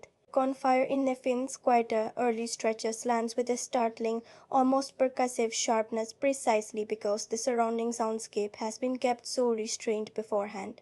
A single shot in the cabin sequence registers as genuinely shocking precisely because nothing has prepared your ears for it yet. By the time the film reaches its sustained action sequences, that same gunfire has become so constant that individual shots stop registering as discrete events at all, blurring instead into a kind of percussive wall of noise that mirrors Horner's score rather than competing with it. That escalation from individual startling clipboards to overwhelming sonic saturation tracks the same emotional arc the film's pacing and visual language are already building, giving the soundtrack its own quiet contribution to the larger rhythm holding this entire production together. What ties all of this together, performance, writing, image, sound, is a consistency of purpose that I do not think gets acknowledged often enough. None of these elements were operating in total isolation the way they so easily could have on a production moving this quickly and this fast. The restraint in Schwarzenegger's performance during the Sully scene mirrors the restraint in de Souza's dialogue, which mirrors the visual restraint of the cabin sequences, which mirrors the moments where Horner's score simply steps back and lets quiet do the work instead.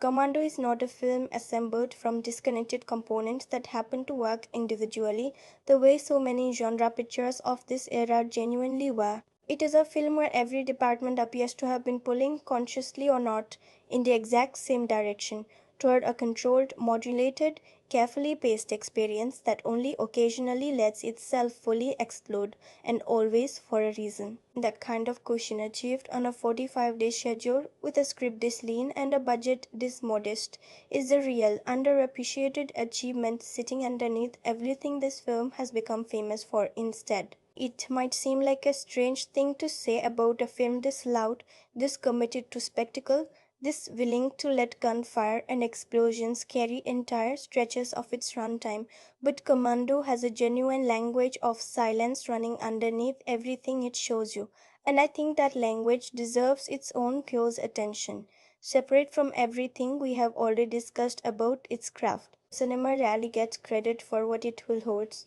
We tend to praise films for what they show us, for the boldness of an image or the cleverness of a line. But some of the most eloquent moments in any film are the ones built entirely out of absence, the thing not said, the backstory not explained, the emotion the camera simply observes rather than underlines.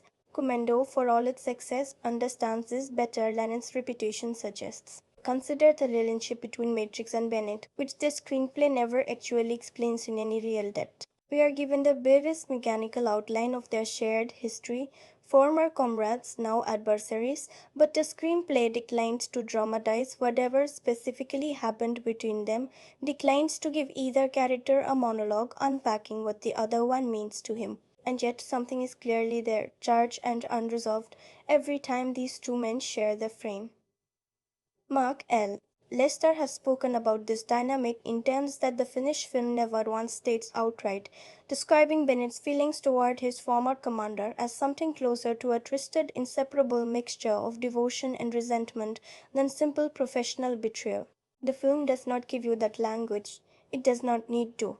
You can feel it in how Bennett postures around Matrix even when he holds every advantage in the specific quality of his menace, which always seems to be performing for an audience of exactly one.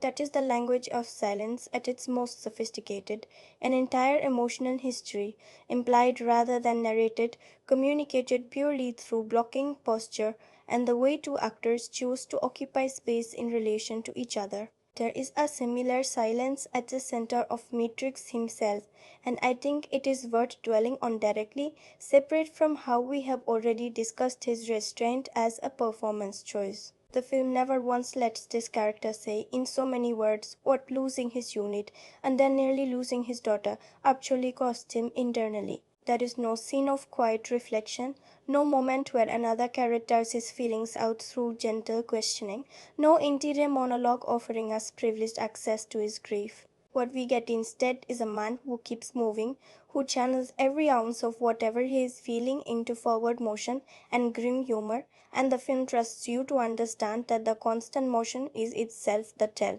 He cannot stop, because stopping would mean feeling all of it at once, and the film never explains this to you. It simply withholds the alternative, a softer, more conventionally expressive version of grief, and lets that withholding become its own kind of statement about what this particular kind of man does with pain he has no vocabulary for. The film's visual drama reinforces this same restraint in ways that are easy to miss if you are only watching for plot. Think back to the earliest images of Matrix and Jenny together, the white shirts that let his enormous frame share the composition comfortably with open sky and tree line, nothing about the framing suggesting confinement or threat. Compare that to how rarely, once the story's violence begins in earnest, the film allows him that same kind of spaciousness again. Even in his moments of total dominance, the frame tends to crowd him. Close quarters, tight angles, compositions that deny him the open air he had in the film's opening minutes. That visual contraction is never explained through dialogue. It does not need to be. It is simply there, a quiet visual argument that whatever Matrix has gained in capability since the story began, he has lost something in the bargain too, some quality of ease that only existed in that opening stillness, and that the rest of the film, no matter how decisively he wins, never quite gives back to him. What the film chooses not to show matters just as much as what it chooses to linger on. We never get a flashback to whatever Matrix and his unit actually did together during their active service. Never get the specific incident that explains why Bennett was discharged. never get any real window into what these men's lives looked like before the story's present tense began. A lesser script would have been tempted to dramatize at least one of those gaps, to cast in the mystery for a tidy explanatory scene. Commando refuses again and again, and that refusal keeps the film's central relationships charged with exactly the kind of ambiguity that over explanation would have flattened.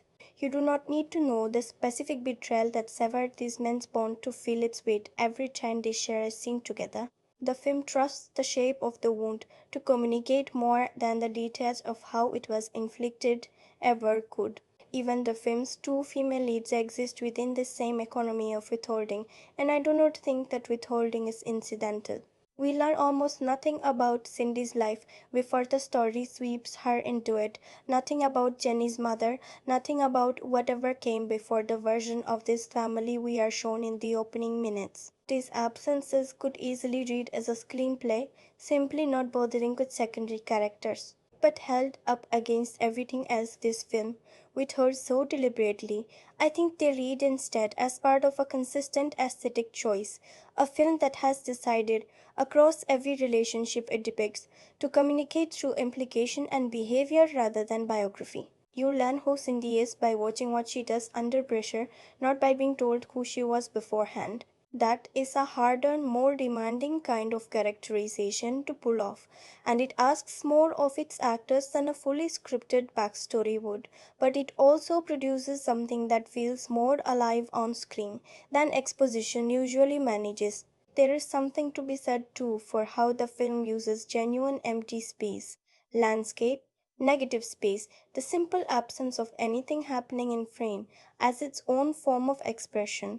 The wide shots of the mountains surrounding Matrix cabin do real narrative work before a single word of dialogue arrives, establishing a sense of chosen isolation. A man who has deliberately placed himself somewhere quiet, somewhere far from whatever his old life used to demand of him. Later, similar wide compositions return during the journey toward the story's final confrontation, but the emotional register has shifted entirely. The same kind of open space that once read as peace now reads as exposure, as vulnerability, as a man moving alone towards something enormous, with no one beside him but a civilian who never asked for any of this. The geography has not changed. What changed is everything. The silence around that geography is now being asked to communicate. There is one moment in particular I want to single out as the purest distillation of everything this language of silence is doing, a beat that has nothing to do with violence at all. In the immediate aftermath of Jenny's disappearance, before the plot machinery of ultimatums and 11-hour countdowns fully takes over, there is a brief stretch where the film simply holds on Matrix amid the wreckage of his own home. No score swelling beneath him, no dialogue rushing to explain what he is thinking.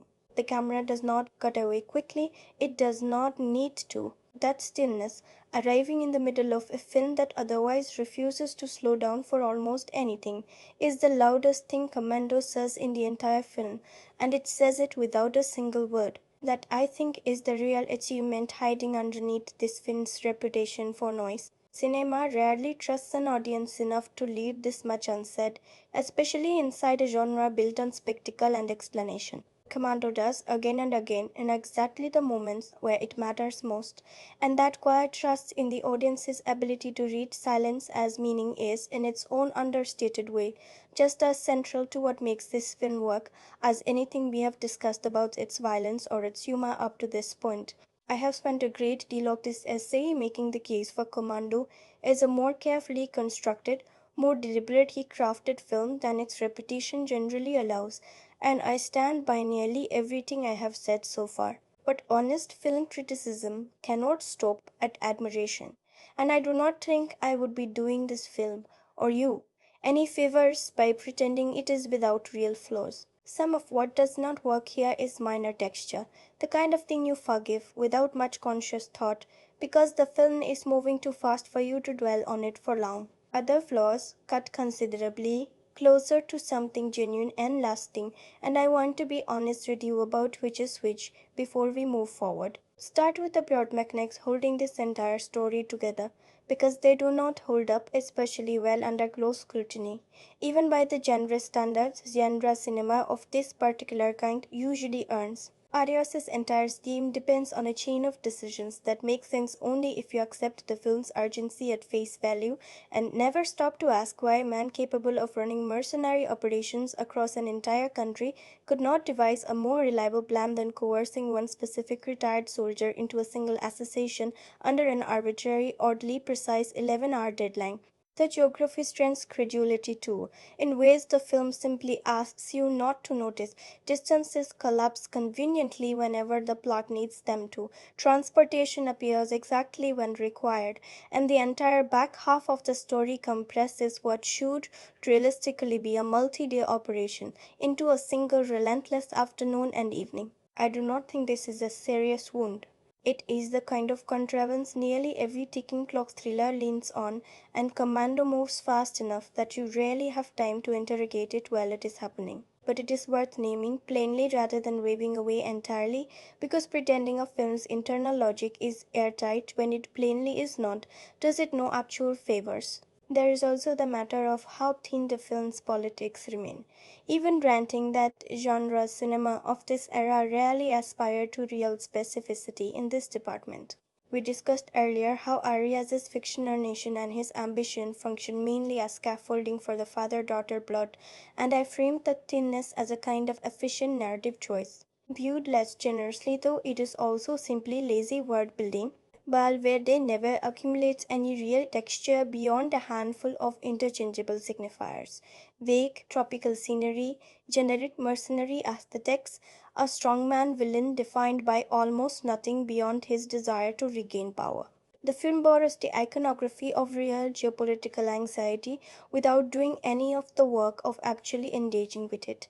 And while I do not think Commando owed audiences a serious meditation on intervention politics, the gap between how confidently it deploys this imagery and how little curiosity it shows about what that imagery actually represents is a real shortcoming, not just an efficient narrative shortcut.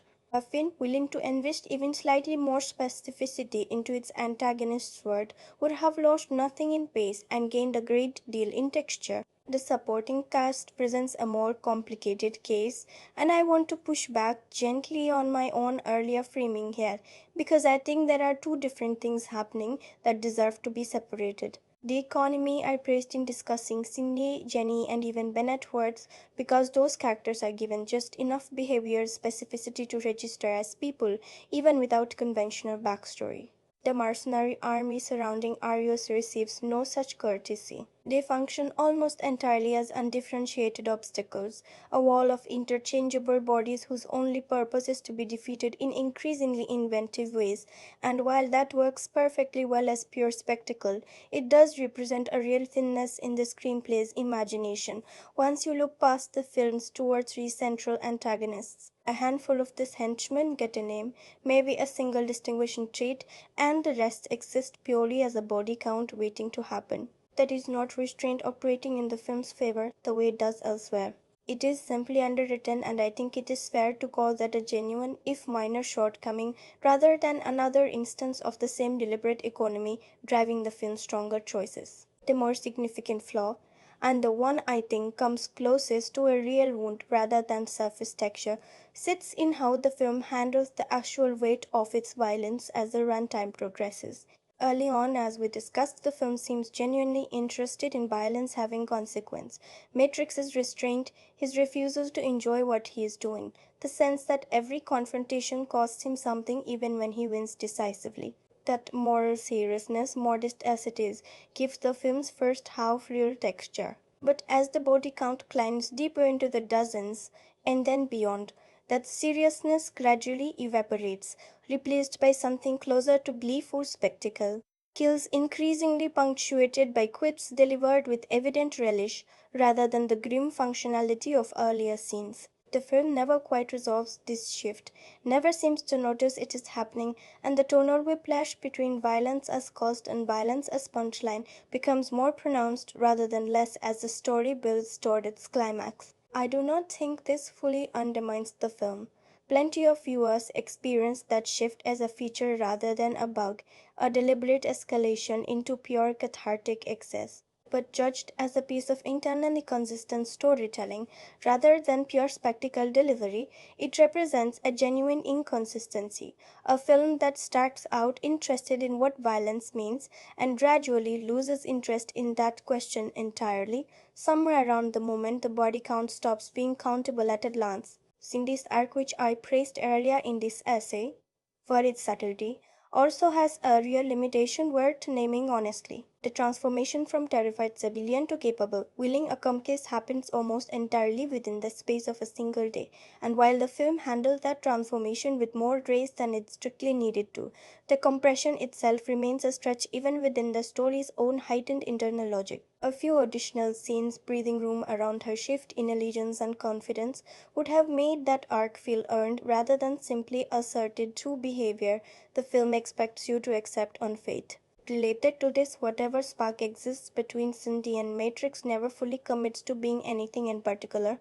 It is not quite a believable romance, not quite a pure professional partnership either, and the film seems content to leave that ambiguity unresolved rather than choosing a clear emotional register for it, which leaves the dynamic feeling slightly underbaked compared to the sharper character work happening elsewhere in the story. Pacing, which I spent real time praising for its modulation between tension and release, does start to wear in the film's final stretch. The extended assault sequence that closes out the story, while undeniably impressive in its sheer commitment to escalation, eventually settles into a rhythm that feels more repetitive than inventive compared to the variety the first two acts managed so well.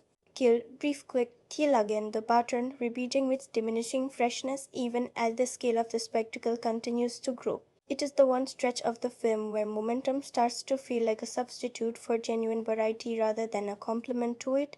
Finally, there are the smaller, more forgivable flaws, the kind that genuinely do qualify as minor texture rather than real wounds. Continuity errors crop up here and there if you are watching closely.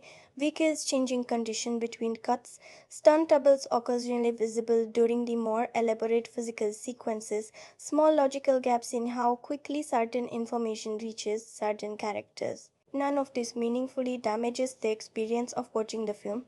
It is the kind of imperfection baked into any production moving this quickly, on a schedule this tight, and I mention it mainly for completeness rather than because it deserves serious weight in any final assessment.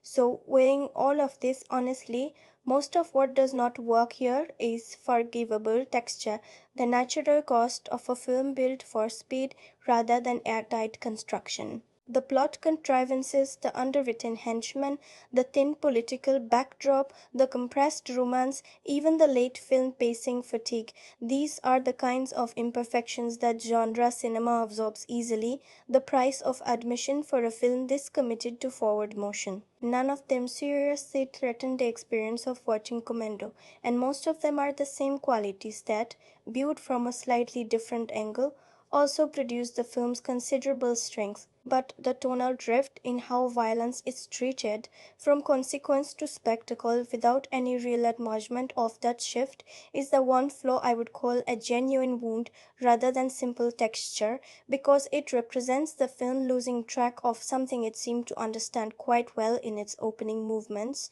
A film that opens by showing you the cost of violence with such evident care and then spends its back half treating that same violence as pure punchline fodder has not entirely kept faith with its own best instincts. That is worth sitting with honestly, even from someone who clearly loves a great deal about what this film accomplishes elsewhere, because honest admiration has to be able to hold both things at once. Strip away the explosions, the one liners, the cartoonish body count that has come to define this film's entire pop culture reputation, and ask yourself what Commando actually leaves you feeling once the credits roll. And I think the honest answer surprises people who have spent their whole lives writing this film off as pure disposable noise. Underneath everything loud about it, Commando is saying something achingly simple, something almost embarrassingly sincere for a film this committed to spectacle. that loving someone completely means being willing to become whatever that love requires of you, without negotiation, without hesitation, without hesitation, without hesitation. That is the actual emotional core sitting underneath every single explosion in this film, and I do not think you need a single ounce of academic apparatus or critical vocabulary to feel it. Watch the way Matrix moves once Jenny is taken from him, and you are not really watching a soldier completing a mission. You are watching instead a father who has stopped being able to imagine any version of himself that does not get her back, who has narrowed his entire identity down to a single, unbreakable, all consuming purpose. That narrowing is the feeling this film actually wants you to sit with, underneath all the gunfire and spectacle surrounding it. Most of us will never be tested in anything resembling these specific heightened circumstances, and yet something about watching a parent refuse absolutely and completely to accept any outcome other than getting their child back lands as recognizable rather than absurd. It taps into something quietly true about what love actually asks of people when it is genuinely tested, stripped entirely of metaphor and dressed up instead in rocket launchers and one-liners. There is a second, quieter feeling running underneath that first one, and I think it is just as central and just as important to what this film genuinely understands, even if it gets considerably less attention from people writing about it. Commando is also a film about the particular loneliness of being the only person capable of fixing something. Kirby arrives with institutional reassurance and institutional protection, and both fail completely within minutes. Nobody else in this story can do what Matrix does. No system, no chain of command, no collective effort steps in to share the weight of what he is carrying. He is simply singularly capable in a way that isolates him just as much as it ever empowers him, and the film never treats that particular isolation as purely triumphant or purely something worth celebrating without reservation. There is something genuinely sad, even melancholy, sitting inside the wish fulfillment fantasy at the center of this story. The idea that the people we love most might someday depend entirely on our own individual capacity to save them, with absolutely no safety net beneath us if we happen to fail. That is a real fear, one that most people carry quietly without ever fully naming it out loud even to themselves. And Commando, in its own blunt, deeply unsubtle way, gives that fear a body to inhabit and a story where, against all reasonable odds, it actually pays off completely. I want to talk about the way this film expresses love too, because I think it understands something true and slightly uncomfortable about how affection actually moves through certain kinds of people, particularly the kind this film is most interested in depicting. Matrix barely speaks his feelings for Jenny in any conventional sense across this entire story. He does not need to. Every single thing he does for the rest of the runtime is the feeling, externalized completely, translated into action because he has no other fluent language for it. I think this film, probably without ever consciously setting out to do so, captures something real about a particular model of love that gets passed down through generations of people who were never taught to say the words directly. Love as labor, love as protection, love as showing up and doing whatever needs doing, rather than ever speaking the underlying emotion out loud. You can find that exact dynamic in families that have never seen a single action movie in their entire lives. Commando just happens to dress it up in camouflage and dial the stakes up to a near mythic, almost operatic register. The film's flickering images carry the same emotion and weight quietly without ever announcing themselves as symbolism. Think about that early shot of Matrix carrying an entire tree trunk across his shoulders without visible strain, the image we keep returning to throughout this essay. On its surface, it is simply an efficient way to demonstrate his strength. But sit with it a little longer, and it becomes something closer to a genuine thesis statement for the whole film. A man built to carry impossible weight without ever showing you what it truly costs him, who will go on to spend the rest of the story doing exactly that over and over in increasingly literal terms. The film never explains this connection, it does not need to. The image simply recurs in spirit throughout everything that follows, every time Matrix absorbs another blow, another loss, another impossible demand, and keeps moving forward as though none of it touches him at all. The 11-hour deadline functions as its own quiet symbol too, beyond its obvious mechanical purpose of generating urgency. Time in this film is the one animatrix cannot outmuscle, cannot intimidate, cannot simply overpower through sheer physical capability. Every other obstacle in this story eventually yields to his strength or his will. The clock does not. It simply runs, indifferent to how capable he is, and I think that detail resonates with something genuinely universal about love and fear, the sense that no matter how much capability or devotion you bring to protecting someone, time itself remains the one variable you can never fully control. That is true in this heightened fictional scenario, and it is equally true in far quieter, far more ordinary circumstances that have nothing to do with kidnapping or mercenaries at all. There is one more recurring pattern worth naming, a motif of thresholds and barriers that the film keeps returning to without ever drawing attention to it directly. Doors, gates, fences, the walls of a compound. Matrix spends nearly the entire story moving through barriers that exist specifically to keep him separated from his daughter, each one falling before him in turn. That repeated image of breaking through whatever stands between a parent and a child is, I think, the most purely emotional piece of visual language in the entire film, more eloquent in its way than any line of dialogue could have been. Every locked door in this story is really just an obstacle standing between love and the person it is directed toward, and the satisfaction of watching Matrix dismantle each one in turn is not really about violence at all. It is about watching distance collapse again and again, until nothing remains standing between him and the only thing he actually wants. There is a feeling this film captures right at its outset that I think deserves more attention than it usually gets, because it has nothing to do with action and everything to do with a fear most people carry quietly without ever naming it directly.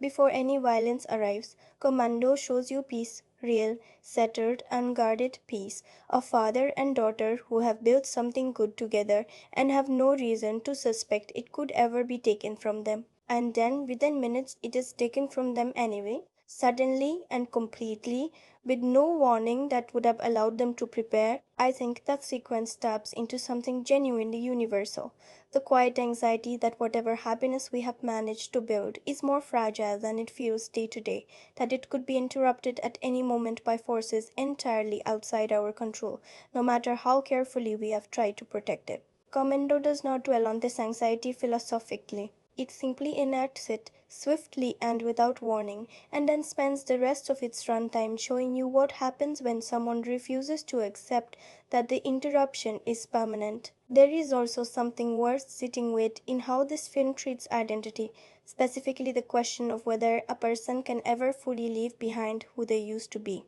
Matrix has built an entire quiet life around the idea that his old capabilities, his old violence, his old self belong to the past. The film does not let him keep that fiction for long, and I think there is real emotional truth in how quickly and completely his old identity reasserts itself the moment it is needed. Nothing about his peaceful life was ever actually erasing who he fundamentally is.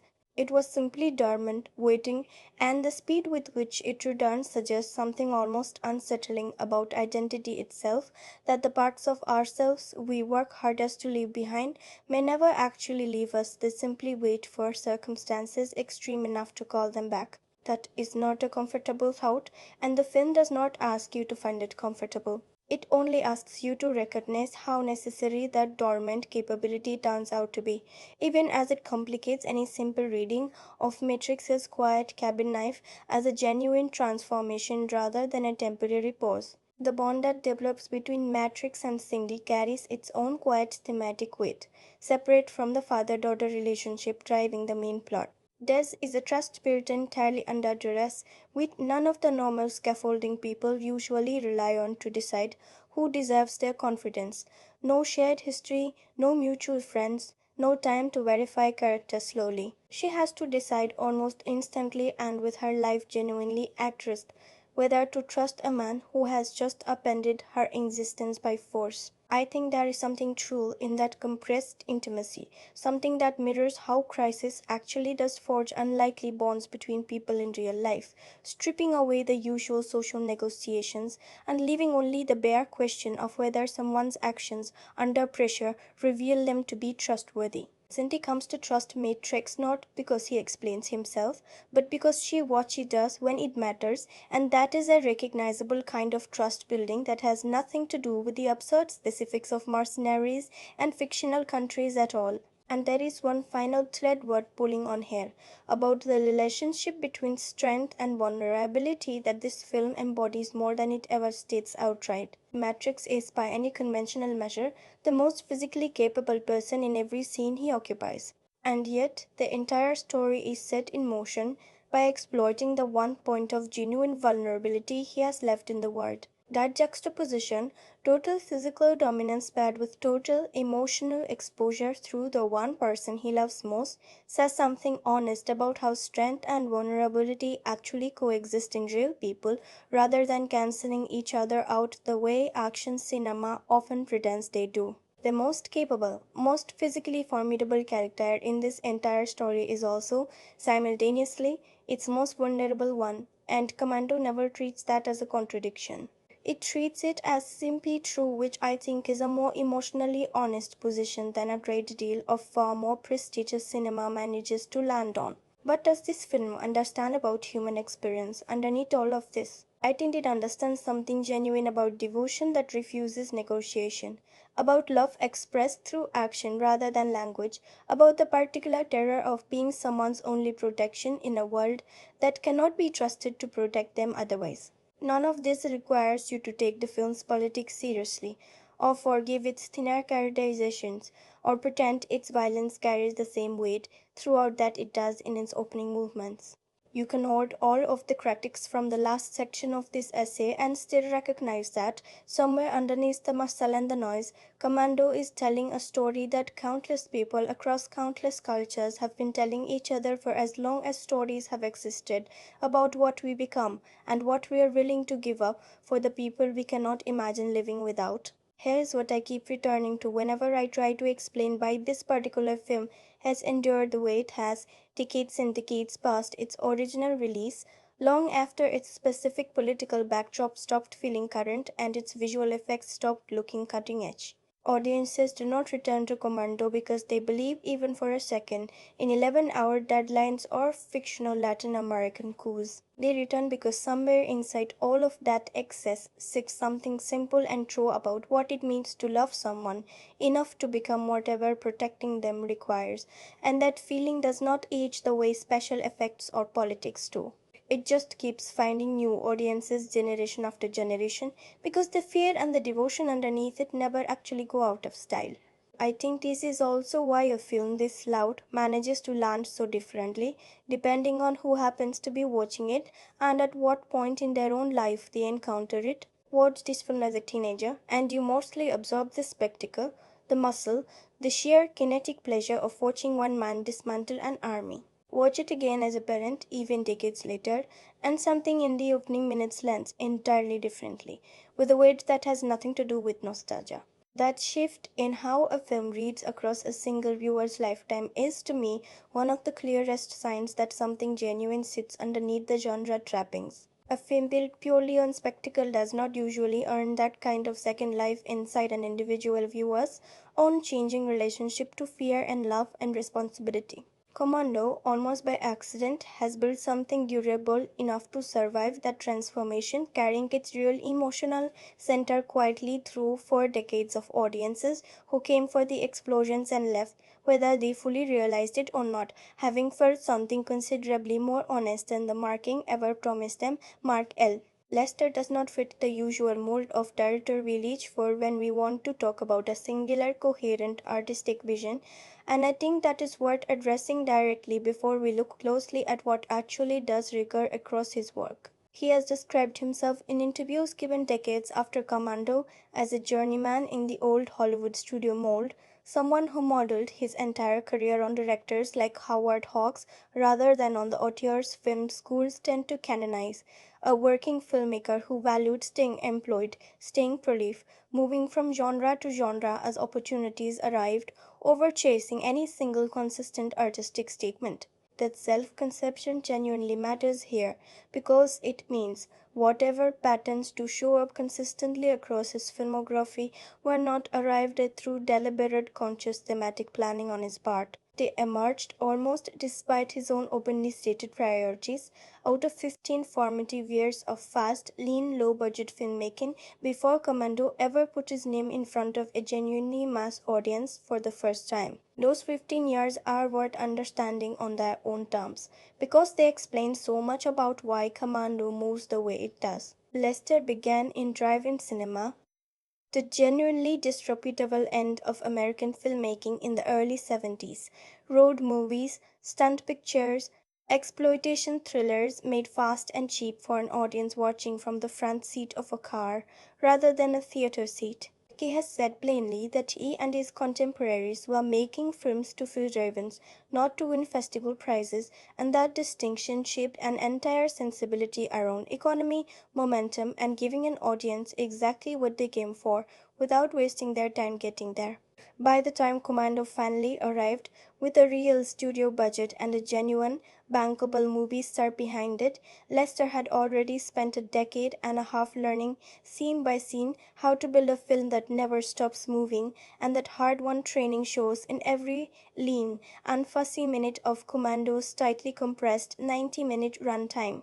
There is a more specific pattern Lester himself has identified and named across the breadth of his work, one he has said he only noticed relatively late in his long career, despite it recurring again and again across decades of films. Revenge and unresolved conflict show up constantly across his filmography, and crucially, he has described his approach to resolving that conflict as fundamentally visual rather than verbal. His films do not talk their way to a resolution, they explode their way to one, channeling a character's accumulated anger and frustration into a final spectacular eruption of pure cinematic action rather than a conversation or a quiet reckoning. He have pointed to Class of 1984, his vigilante thriller from a few years before Commando, as the clearest example of this instinct, but Commando fits the same description almost perfectly.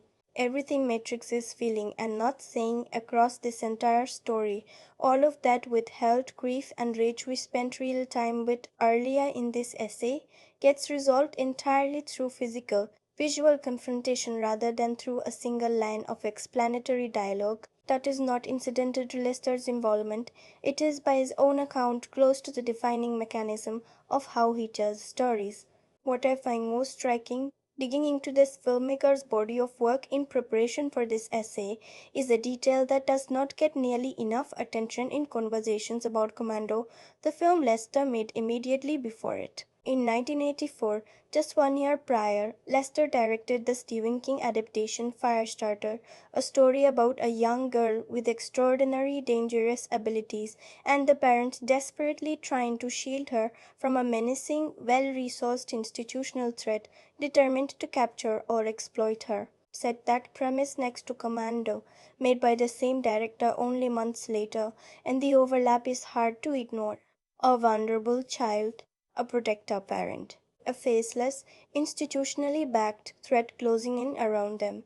Lester did not write either film, and I am not suggesting some grand conscious authorial statement connects them. But the fact that he was drawn to direct both of these stories back to back within the same year suggests this particular emotional architecture, a parent's desperate, all consuming defense of a child against forces neither parent nor child can fully control, genuinely interested him as a filmmaker, independent of whichever script happened to land on his desk. Watching Commando with Firestarter in mind reframes slightly. This was not simply a director taking whatever Joe Silver offered him next. It was a director returning, whether consciously or not, to a story shape he had just spent an entire previous production exploring from a different genre angle entirely. There is one more thread worth pulling into this picture, because it complicates the idea of Lester as a purely instinctual, unreflective genre craftsman. his vigilante thriller Class of 1984 and its later science fiction sequel Class of 1999 both deal with escalating violence in American schools pushed to satirical, almost absurdist extremes, and Lester has described that exaggeration as deliberate rather than accidental, a heightened, almost cartoonish reality used to comment on something genuinely unsettling happening underneath the surface of ordinary life. That same instinct toward exaggerated reality shows up again later in his career with Showdown in Little Tokyo, which he has described in terms borrowed from pop art and comic books rather than conventional drama. Held up against that pattern, Commando's own cartoonish excess, the impossible body count, the deadpan one-liners delivered mid-mass anger, the sheer scale of violence required to resolve a single family's crisis, looks less like an isolated stylistic choice and more like another expression of the same recurring instinct. Take something that frightens people in ordinary life, whether school violence or institutional failure or the vulnerability of those we love most, and blow it up to a scale so it got at where does Commando actually sit in this larger body of work? I would call it Lester speak, and I want to be precise about why. His driving years taught him speed and economy, but rarely gave him the resources to fully realize a vision at scale. His later studio work, particularly the comedy armed and dangerous that followed Commando, found him working in a register he has openly admitted did not suit his instincts.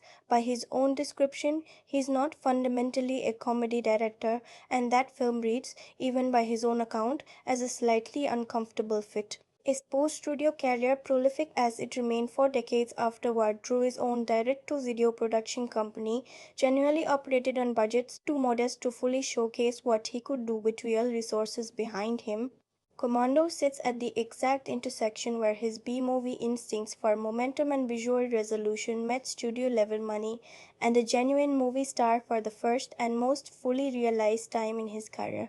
Everything his drive in years had been training him to do, he finally got to do at full scale, and the result is the clearest, most confident expression of his particular sensibility across his entire filmography. What does watching this film teach you about how Lester sees the world beyond what we have already drawn out across this essay? I think it reveals someone who fundamentally distrusts talk as a vehicle for real resolution, who believes that meaning gets made through action, through bodies moving through space, through consequence rather than conversation. It reviews a filmmaker drawn again and again across decades of genre work, to stories about institutions failing the people who trust them, and about individuals forced to resolve through sheer physical will what systems around them could not. And it reveals someone who never fully outgrew the driving instincts that shaped him, who continued chasing momentum and spectacle and visceral payoff long after he had access to the resources to make something slower, quieter, more conventionally prestigious. Lester never tried to be that kind of filmmaker, and Commando, more than anything else he made before or after it, shows you exactly what he was trying to be instead. A director who trusted velocity over reflection, action over explanation, and the body in motion over the voice, trying, often unsuccessfully, to explain what that motion actually means. No film simply appears out of nowhere, fully formed and uninfluenced by everything that came before it. And Commando is unusually easy to trace back to its sources because several of those sources were named openly, directly, and repeatedly by the very people who made it. I want to spend this particular movement walking carefully through exactly what cinema this film is in conversation with and what it does with those inherited materials that the films before it could not quite do themselves. Start with the most explicit influence, the one Mark Lester has stated directly in interview after interview across decades without ever hedging or qualifying the connection, James Bond. Lester has described approaching this project with a Bond picture in mind, and once you know that, the influence becomes almost impossible to unsee. The globe-trotting structure, the charismatic lead moving confidently through danger he treats as faintly amusing, the post-kill one-liner delivered with a raised eyebrow rather than genuine malice, all of it traces directly back to decades of Bond cinema that had, by 1985, already established this exact register as commercially reliable. Even the mall sequence, where Matrix efficiently acquires an entire arsenal before continuing his mission without pause, functions almost exactly like a classic Bond gadget scene. The hero pausing briefly to assemble his tools before the next act of spectacle resumes in earnest. What Commando does with this inheritance that the Bond franchise itself rarely attempted is strip away the suave sophistication entirely, replacing Bond's tailored elegance with raw, exposed muscle, and replacing his urban detachment with something closer to grief barely contained beneath the wit. It takes Bond's formula and runs it through a completely different emotional register, swapping seduction and espionage for paternal desperation, and the result feels both familiar and genuinely strange in a way pure imitation never could have achieved. There is a second, distinctly American lineage running underneath still. One with deeper, considerably angrier roots than Vaughn's glossy internationalist sensibility ever carried. The vigilante cinema of the previous decade. Dirty Harry, Death Wish, the entire wave of films built around an individual taking justice into his own hands after institutions failed him, sits directly behind Commando's basic premise. Kirby's institutional protection collapses within minutes of his departure, and from that point forward, Matrix operates entirely outside any official channel, trusting nothing and no one but his own judgment and capability. That distrust of institutional competence, that deep seated conviction that real justice requires stepping entirely outside the system rather than patiently walking through it, is pure 1970s vigilante cinema transplanted wholesale into a glossier, more internationally scaled 1980s package, marked N. Lester had already worked this exact territory himself a few years earlier with his own vigilante thriller about a teacher pushed toward violent extremes by an educational system that could not or would not protect him from the students under his charge. Commando simply takes that same distrust of institutions and gives it a passport, a bigger budget, and a body capable of acting on it without hesitation. The most immediate sibling text, though sits right alongside Commando in its own release year, close enough in time and subject matter that contemporary critics could not help but compare the two films directly against each other.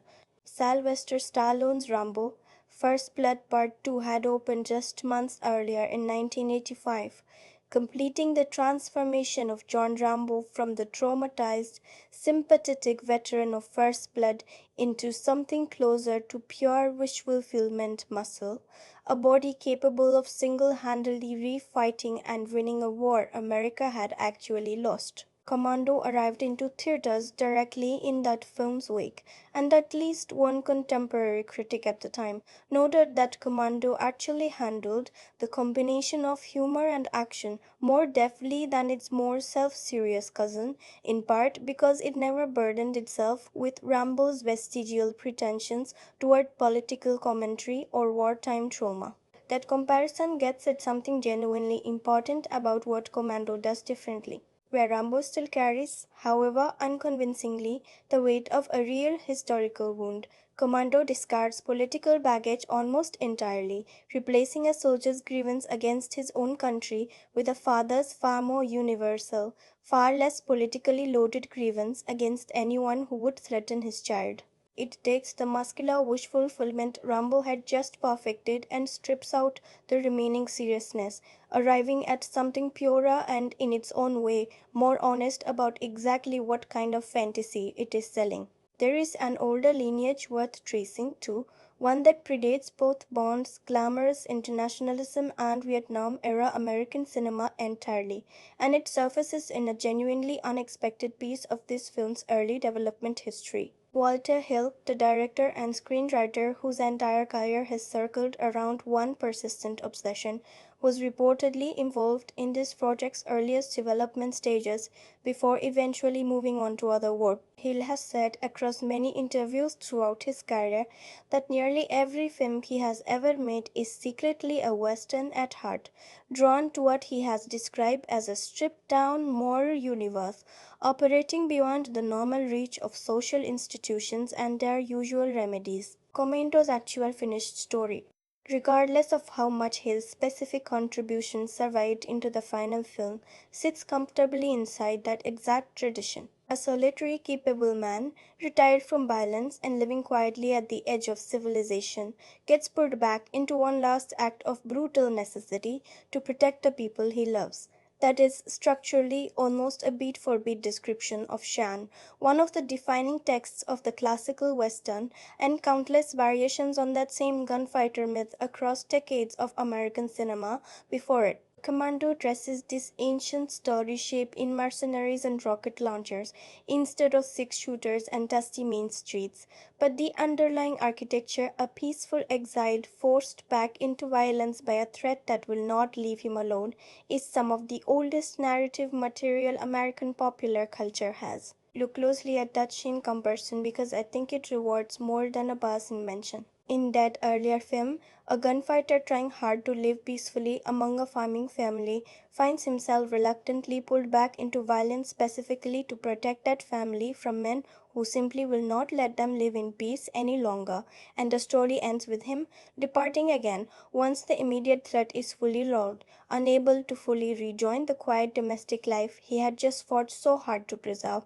Commando follows nearly the same emotional shape, transplanted into a contemporary internationally scaled action register. Matrix 2 has built a fragile, hard-won domestic peace, specifically by setting his old violent capabilities permanently aside, and the story forces him back into exactly the version of himself he had been trying so hard to leave behind, in service of protecting the one relationship that entire peaceful life had actually been built around from the very beginning. Whether or not his specific creative fingerprints actually serve the project's many subsequent rewrites and rounds of revision, the bones of the story were always going to carry that older mythology forward regardless, because the underlying shape predates any single screenwriter's contribution. It is simply one of the most durable, most frequently reused story structures available anywhere in American genre fiction, and Commando inherited almost by quiet default the moment its basic premise first took recognizable shape. So, what does Commando actually say, sitting at the intersection of all these inherited traditions that none of them could quite say on their own? I think it is the moment several distinct strands of visual film and cinema, Bond's globe-trotting glamour, the vigilante's distrust of institutions, Rambo's hypermuscular catharsis, and the Western gunfighter's reluctant return to violence, fully synthesized into a single, self-aware package for the first time. None of those individual traditions had quite managed on their own to combine international scale, comic self awareness, institutional cynicism, and mythic family protection stakes into one coherent 90-minute package this efficiently. Commando is not formally innovative in any of its individual parts. Nearly everything it does, some earlier film had already done somewhere. What it accomplishes instead is synthesis, pulling these separate inherited threads together with enough confidence and economy that the combination itself felt new, fresh enough that an entire decade of action cinema that followed would spend years working out variations on exactly this particular blend. From this moment, we go into full spoilers. If you have not yet seen this film, stop here, go experience it first, and come back. Some things deserve to be felt before they are understood. We left Matrix and Cindy together in the air, closing in fast on the island compound where Jenny is being held, the 11-hour window very nearly exhausted, every comic detour and tactical pause now finally behind them. What follows is the longest sustained stretch of action in the entire film, and I want to walk through it not as a list of kills, but as the culmination of everything this essay has been building toward, every theme, every withheld emotion, every piece of restraint we have discussed finally cashed in at once. Once they reach the coastline, Matrix moves alone into the compound, leaving Cindy with a separate, crucial task rather than bringing her directly into the heart of the danger. This division of labor matters more than it might initially seem. The film has spent its entire second act establishing Cindy's growing competence, and the assault finally gives that competence a genuine consequential function rather than treating her as a bystander waiting to be rescued alongside Jenny. While Matrix works his way through the compound's perimeter, Cindy handles the logistics of their escape and provides crucial support from the margins, and the film trusts her with that responsibility precisely because of everything we have watched her become across the preceding hour.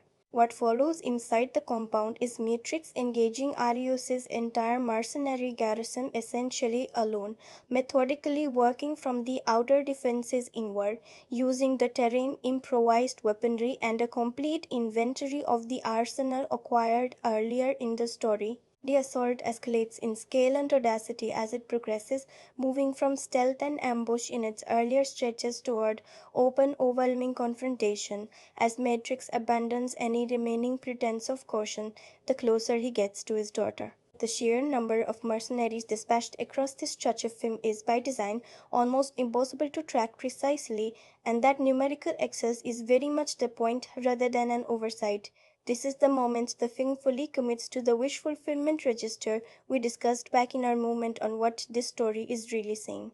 One man's accumulated grief and restraint finally given total unrestrained release. The specific texture of that assault is worth dwelling on a little longer because it draws on every piece of craft we have discussed across this entire essay, compressed now into a single sustained sequence. Matrix moves through the compound's outer perimeter using stealth at first, picking off isolated guards quietly enough that the alarm does not sound for several minutes, drawing on exactly the patient, methodical competence we traced all the way back to his confrontation with Sully earlier in the story. Once the alarm finally does sound, the entire register shifts. What had been careful and controlled becomes overwhelming and direct, Matrix moving from cover to cover with a full arsenal acquired back at the sporting goods store, improvising as the compound's defenders throw increasingly desperate resistance at him. The film does not shy away from the sheer scale of what follows. Mercenaries falling waves, the body count climbing well past anything resembling restraint, and by the time Matrix reaches the compound's interior, the sustained scale of the carnage has become almost abstract, less a sequence of individual confrontations than a single continuous wave of consequence finally crashing down on everyone who participated in taking his daughter. I want to be careful here not to dwell on the violence for its own sake, the way the film itself arguably starts to by this point in its runtime, the exact tonal drift we identified honestly back in our movement on where this film falls short. But I do think it is worth naming plainly that this assault represents the fullest, least apologetic version of the wish fulfillment fantasy the entire story has been building toward. The moment every ounce of restraint Matrix has shown across the preceding 90 minutes finally completely breaks. Cindy's contribution to this sequence deserves more specific attention than a passing mention because the film gives her real consequential tasks rather than simply keeping her safely out of the way. She handles communications and logistics from a secured position, monitoring the compound's defenses and providing Matrix with information he could not have gathered alone. The exact kind of support role that pays off everything we discussed about her gradual transformation from frightened bystander into genuine partner. At a crucial moment, she also creates a deliberate diversion, throwing a portion of the compound's remaining defenders away from Matrix's position at exactly the moment he needs the path cleared.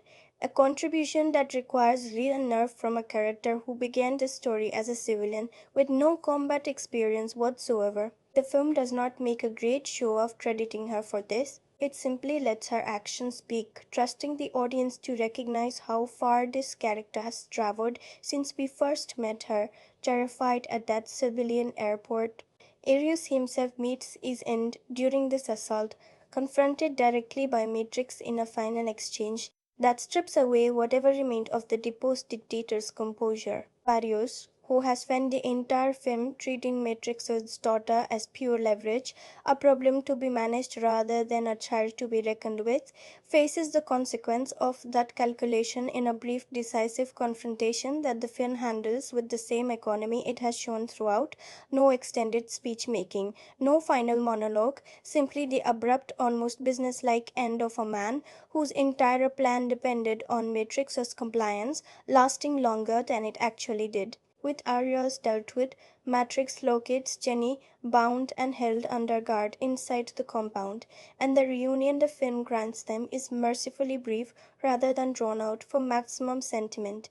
There is no extended tearful scene here. Matrix frees her, the film trusts the relief on both their faces to communicate everything that needs communicating, and then the story moves immediately back into motion because the most personal confrontation of the entire film is still waiting. What strikes me most about this brief reunion, watching it again for this essay, is how quickly Jenny recovers her composure once she understands her father has actually come for her. She does not collapse into prolonged hysteria, does not need extended comfort before she can move again. That quick recovery pays off something we discussed all the way back near the beginning of this essay, in the unbothered confidence Elisa Milano brought to this character's earliest scenes, a child who has never once doubted her father's competence or devotion and whose trust in him proves, even in the worst possible circumstances, to be entirely justified.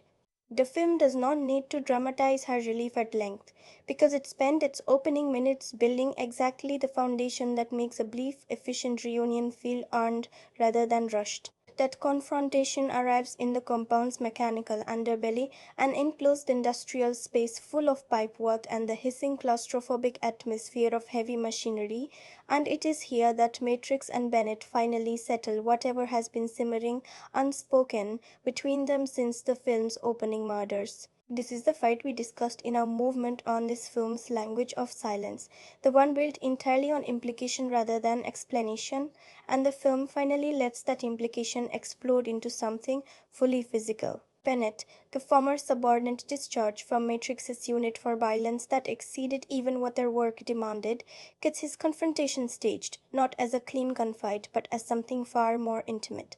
Knives, close quarters, a genuine physical desperation on both sides. A fight that reads less like two soldiers settling a professional dispute and more like the final, brutal unraveling of an obsession Bennett has clearly been nursing since long before this story began. It is worth returning here to the description Mark L. Lester gave of this specific dynamic, the one we discussed in our movement on this film's silence. Bennett's feelings toward his old commander as something closer to an inseparable tangle of devotion and resentment than simple professional rivalry. Watching the fight with that framing in mind changes how it lands.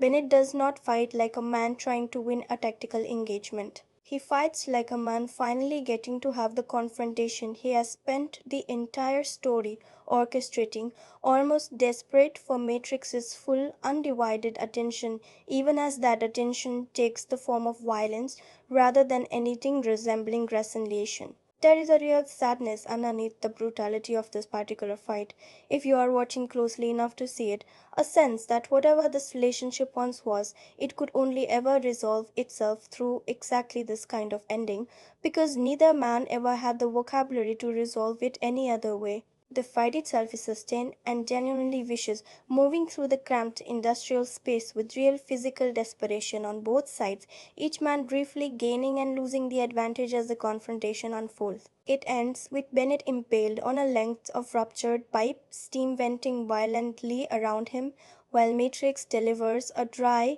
characteristically understated line acknowledging the pipe's sudden release of pressure, a piece of dialogue that has gone on to outlive nearly everything else about this film in popular memory, repeated and referenced for decades by people who may never have seen the movie it comes from. I will not reproduce that line here, but I will say that its enduring popularity says something real about how effectively this single moment crystallizes everything the film had been building across its runtime: violence, restraint, and dark humor compressed into one exit line delivered over a dying man. There is also something worth naming about the specific image of that ruptured pipe steam finally escaping after being held under pressure, because it connects directly back to a piece of visual language we traced earlier in this essay. We spent real time in our movement on this film's deeper meaning, with the image of Matrix carrying impossible weight without ever showing strain, a man built to absorb pressure without releasing it.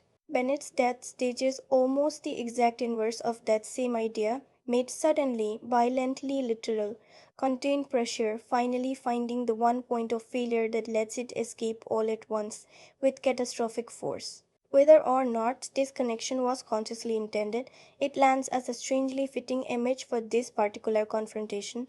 Two men defined throughout the entire story by what they kept contained, finally meeting in a room built entirely around the physical mechanics of contained pressure escaping. With both Arias and Bennett gone and Jenny safely recovered, the film allows itself one final beat of institutional irony before it closes. Kirby finally arrives on the island, considerably too late to have meaningfully helped, accompanied by a proper military detachment, the kind of organized resource response that should have been available from the very beginning of this crisis and conspicuously was not. Kirby's offer once he arrives is for Matrix to formally join his old unit, to return to exactly the institutional structure that failed so completely to protect his daughter in the first place. Matrix declines.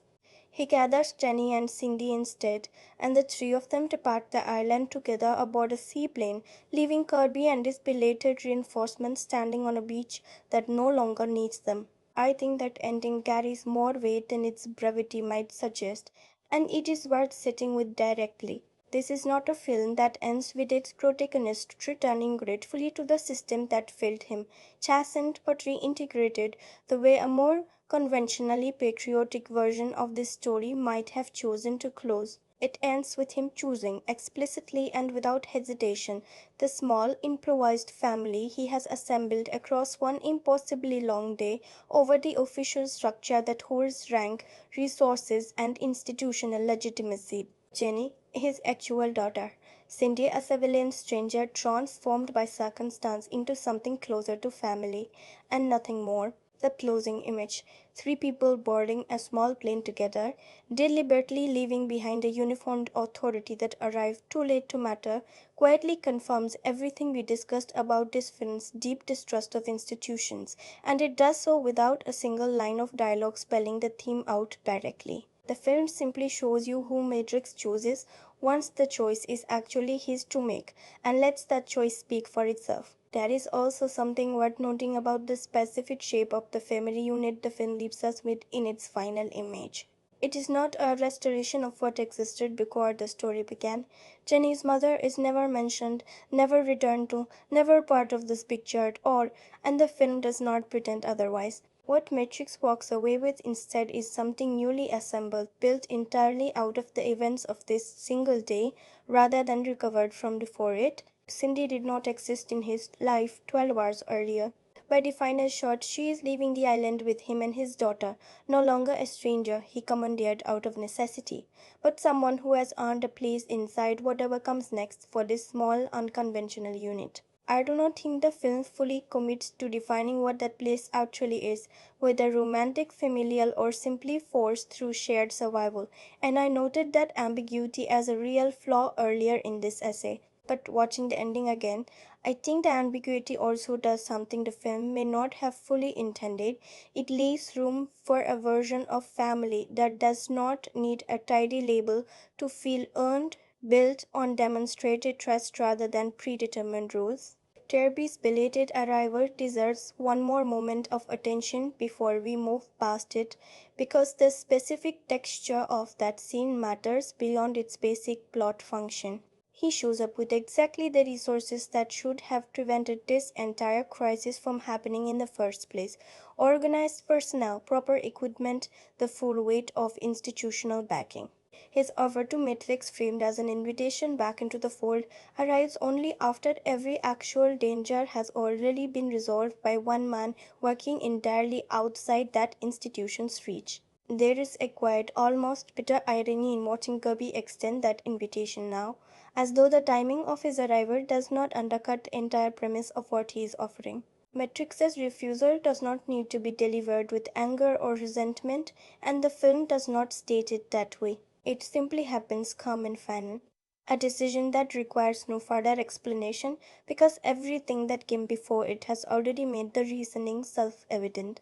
Looking back across the entire film with this ending now in view, several earlier details reveal themselves as quiet foreshadowing that only fully lands in retrospect. The cold opens masked killers, whose identities the film withheld so carefully in its opening minutes, turn out to be Bennett's own crew, meaning that unsettling clinical sequence of murders we discussed so early in this essay was all along the first move in the exact plot that consumes the rest of the story.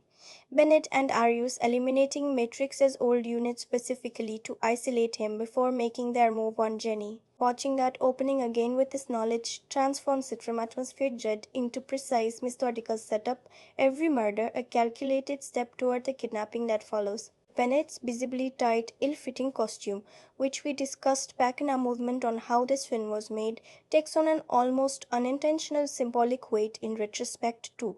A man whose violence was, by the story's own account, always straining against whatever constraints his profession tried to place on it, finally bursting fully loose in that steam-filled final confrontation. And Cindy's offhand, easily missed aviation background, planted so early and so quietly that it barely registers on a first viewing, turns out to be the exact detail that gets all three of them safely off that island in the final minutes, the film rewarding close attention to a throwaway line it never bothered to underline. There is one more piece of quiet setup worth naming, easy to overlook entirely on a casual viewing. Matrix's calm, methodical patience during his earliest captivity. The restraint we singled out as the foundation of his entire character back near the start of this essay sets up the audience's expectations for exactly how he operates under pressure. Controlled, deliberate, willing to wait for the right opening rather than force one prematurely. That same patience is precisely what allows the final assault to function the way it does, stealth giving way to overwhelming force only once stealth has exhausted its usefulness. The film never explains this consistency of character directly. It simply trusts that establishing the pattern once early will pay dividends across the entire rest of the story, and by the time the compound assault arrives, that early investment in characterization has fully matured into the tactical intelligence driving every choice Matrix makes under fire. On the matter of anything resembling a post-credits scene, I want to be straightforward rather than reach for something that simply is not there. Commando predates that particular storytelling convention by decades. This is a film from 1985, made well before the modern habit of seeding additional scenes after the credits became a standard expectation of franchise filmmaking, and Commando does not attempt it. The credits roll and the story ends precisely where it ends, on that beach with Kirby left behind and Matrix choosing his own small unconventional family over everything official waiting to reclaim him. There is something almost fitting in that absence, honestly. A film this committed to economy, this unwilling to linger past the point where its story has actually finished, was never going to be the kind of production interested in padding its runtime with a teaser for something more. My own honest reaction to how this all closes is more complicated than simple satisfaction, though satisfaction is certainly part of it. There is real pleasure in watching every thread we have traced across this essay pay off in such a short, decisive stretch of screen time.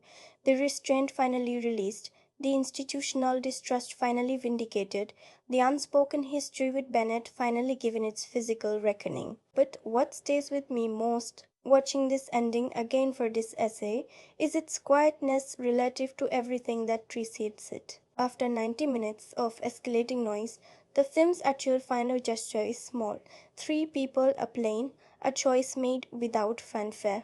That contrast between the scale of the violence required to reach this moment and the modesty of what Matrix actually chooses once is free to choose anything is, I think, the most honest thing this film does in its entire runtime. All of that excess, all of that spectacle was never really in service of glory or institutional vindication. It was always in service of getting back to something this small, this quiet, and watching the film finally arrive there after everything it puts both its protagonist and its audience through to earn it lands with more genuine feeling than a film this loud has any right to produce.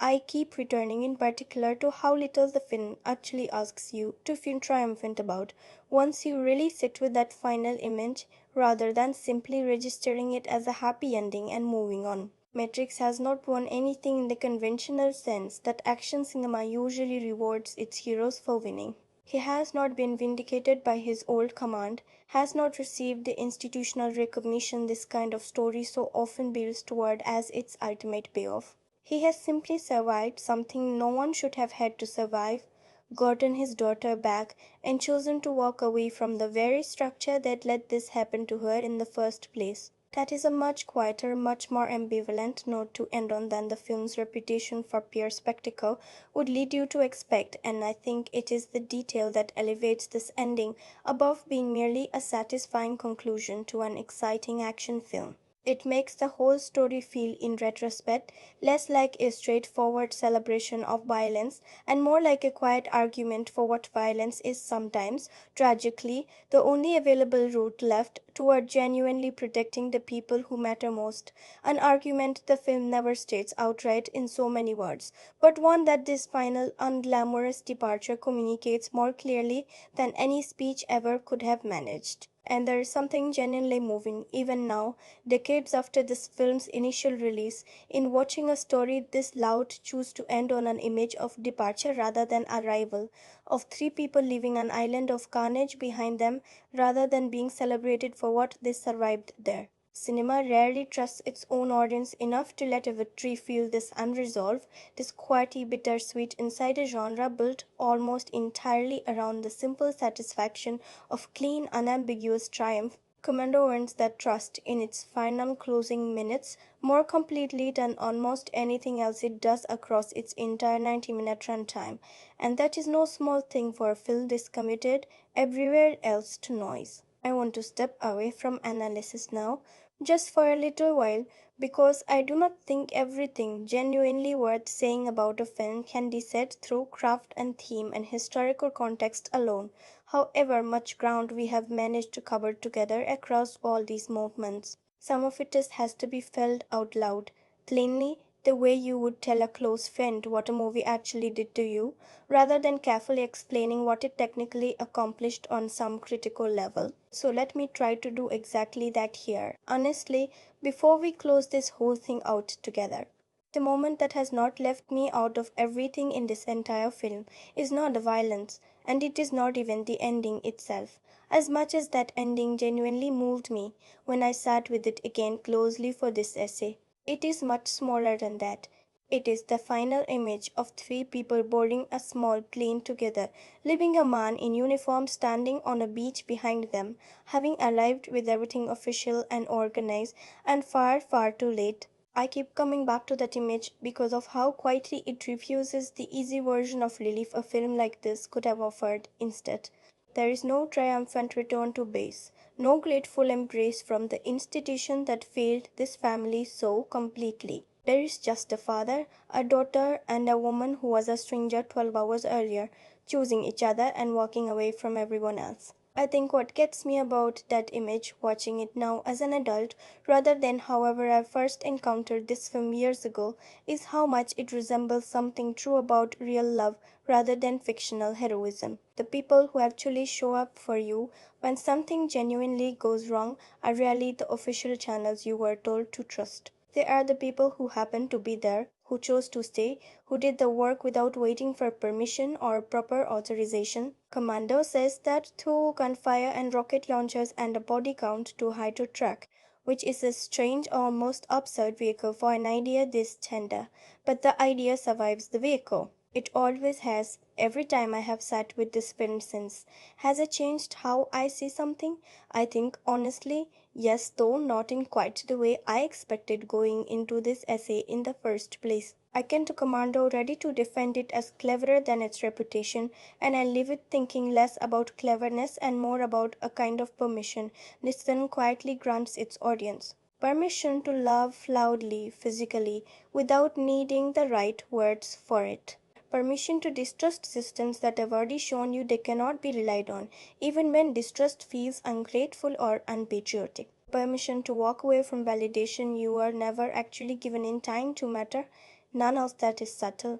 None of it needed to be. Sometimes the plainest version of a feeling is the truest one, and this film, underneath every explosion, keeps choosing the plainest version of love it can find, Would I return to it?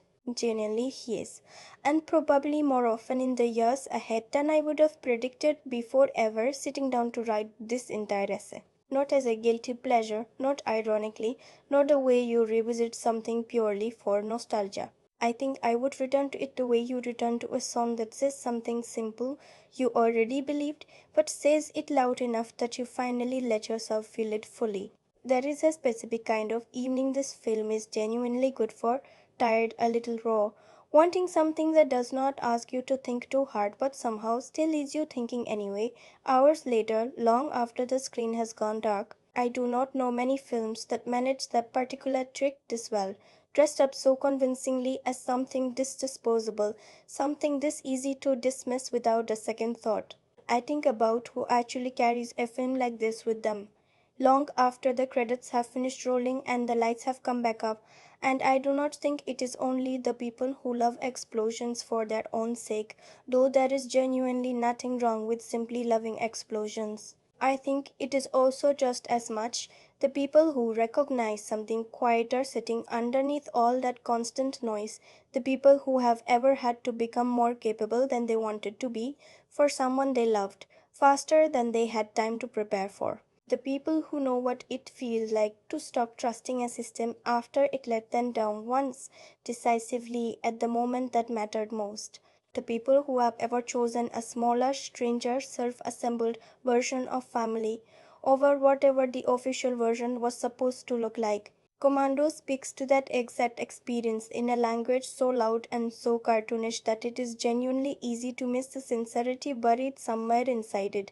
But the sincerity is genuinely there, and once you have truly felt it for yourself, I do not think you ever stop noticing it on every subsequent watch afterward. There is something else I want to admit, a small contradiction I noticed in myself while preparing this essay.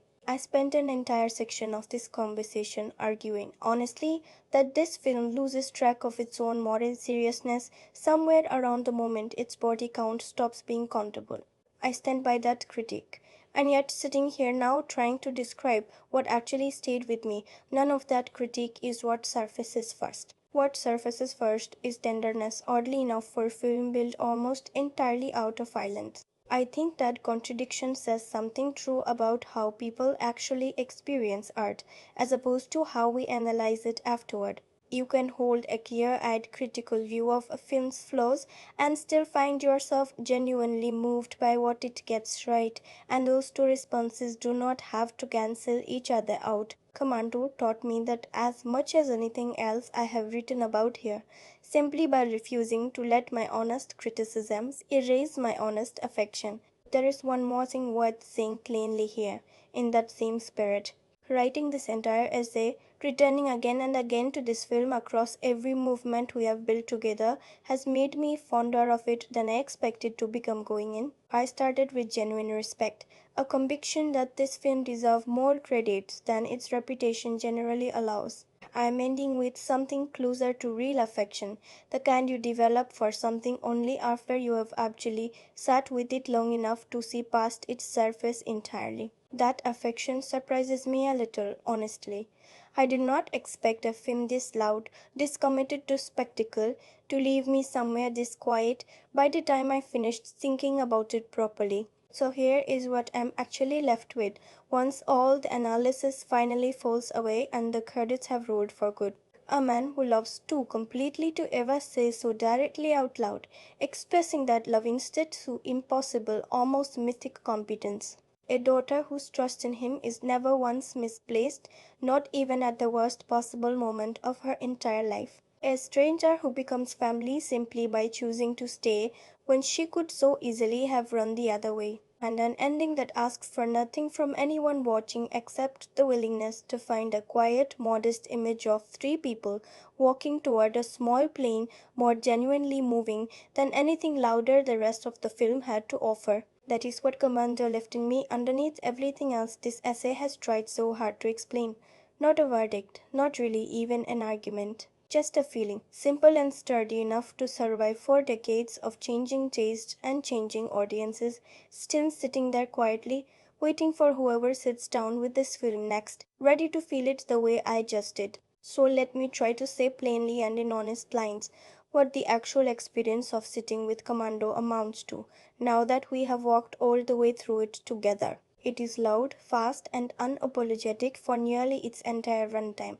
The kind of film that announces exactly what it is within its opening minutes and never once apologizes for staying that course. But underneath that loudness sits something genuinely sincere, a story about devotion that refuses negotiation, about the particular loneliness of being someone's only protection in a world that cannot be trusted to provide one otherwise. You come for the spectacle.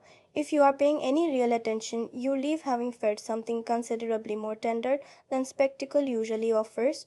Who will love this most deeply? I think it is the people who already know how to enjoy cinema without needing it to apologize for being genre cinema. Viewers who can hold both the camp and the sincerity in the same hand without either one cancelling the other out. It is also, I suspect, the people who have ever had to become more capable than they wanted to be for someone they loved.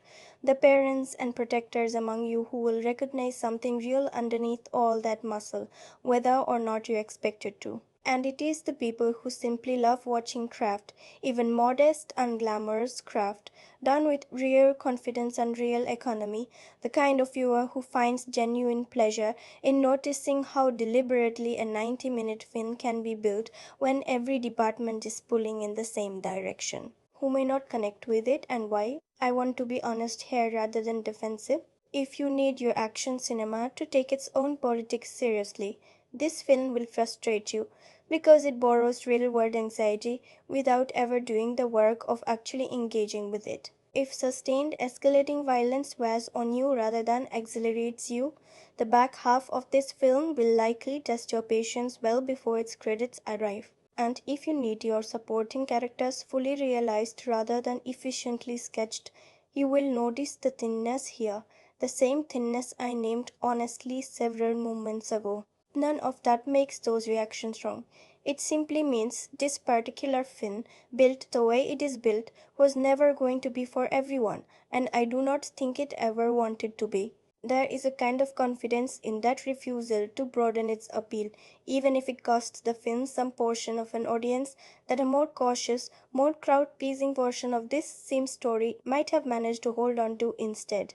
I would also say gently that this is probably not the film to hand someone as their introduction to thinking seriously about cinema. It rewards close attention once you bring it, as I hope this essay has demonstrated, but it does not announce that reward the way a more obviously prestigious film might. You have to already willing to look past the surface noise to find what is actually underneath it, and not every viewer on a given night has the patience or the inclination to do that work for a film wearing this particular costume. That is a real limitation. Even if I think the film itself does not deserve to be blamed for an audience that never gave it the chance to prove otherwise. Cinema, streaming, or something to own. Honestly, this is a film built for whatever screen happens to be nearest you on the right kind of evening, but if I am being precise about it, I would call this a streaming and revisit film rather than a theatrical event or a prestige object you build a collection around. It rewards a comfortable couch, a familiar room, the kind of casual, low stakes viewing context where you can let its rhythm wash over you without needing the occasion to feel significant. That said, if you are the kind of person who keeps a small shelf of physical media for the films you genuinely return to, this one has earned its place there for plenty of people, myself very possibly included now. The rating I gave this film at the start of our time together was 7.1 out of 10, and I hope by now that number feels earned rather than arbitrary. It is not a perfect film. We spent real time honestly with where it falls short, the thin politics, the underwritten henchmen, the tonal drift in how its violence is treated as the body count climbs. But it is a film that knows exactly what it is, executes that vision with real confidence and real craft, and somehow, underneath all of its considerable noise, still finds room to say something true about what love asks of the people who carry it. 7.1 feels right to me. Not a masterpiece, but a film that earns every bit of the genuine affection it has collected across 4 decades. The rare piece of disposable entertainment that turns out, on close enough inspection, not to be quite so disposable after all. There is a small plane lifting off an island somewhere, carrying a father, a daughter, and a woman who chose to stay when she did not have to. That is the image I want to leave you with. The one I keep returning to myself. Not the explosions, not the body count. Just three people flying toward whatever comes next, having earned in their own loud and unlikely way the quiet they are finally allowed to have. Thank you genuinely for spending this much time with me and with this film. An essay this long asks a lot of you, and the fact that you stayed for all of it, through every movement, every detour, every honest critique, alongside every piece of genuine admiration, means more than a quick thank you at the end can really capture.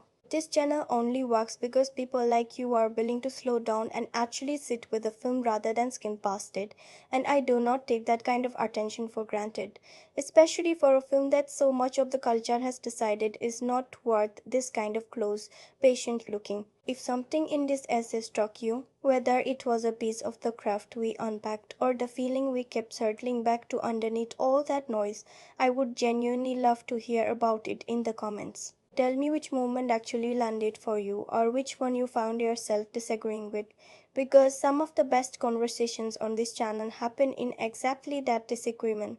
I like helps this kind of long form essay find the people who actually want this kind of depth. And if you are not already subscribed and you want more conversations like this one, build the same patient, unhurried way. That is exactly what this channel is here to keep doing, film after film, for as long as you keep showing up for it. I want to leave you with a few real questions, the kind I am genuinely curious about rather than the kind designed just to generate clicks. First, was there a moment in Commando, watching it yourself or revisiting it through this essay, that landed differently than you expected it to going in? Second, do you think this film's ending, choosing family over institutional validation, is something you have seen echoed in other action films from this same era, or does it feel like something more particular to this one specifically? And third, if you have ever rewatched a film like this one as a genuinely different person than you were the first time you saw it, parent or not, older or younger, I would love to know what actually shifted for you in that rewatch and what stayed exactly the same. Next time, we are going to sit with another film from this same general stretch of cinema, one that shares some of Commando's DNA, but takes its central relationship in a very different direction, and I think the comparison is going to surprise some of you. Until then, take care of yourselves and take care of the people you would burn the whole world down for, the way this film, underneath everything loud about it, never once stopped insisting that you should. That is the Cineflux. I will see you in the next one.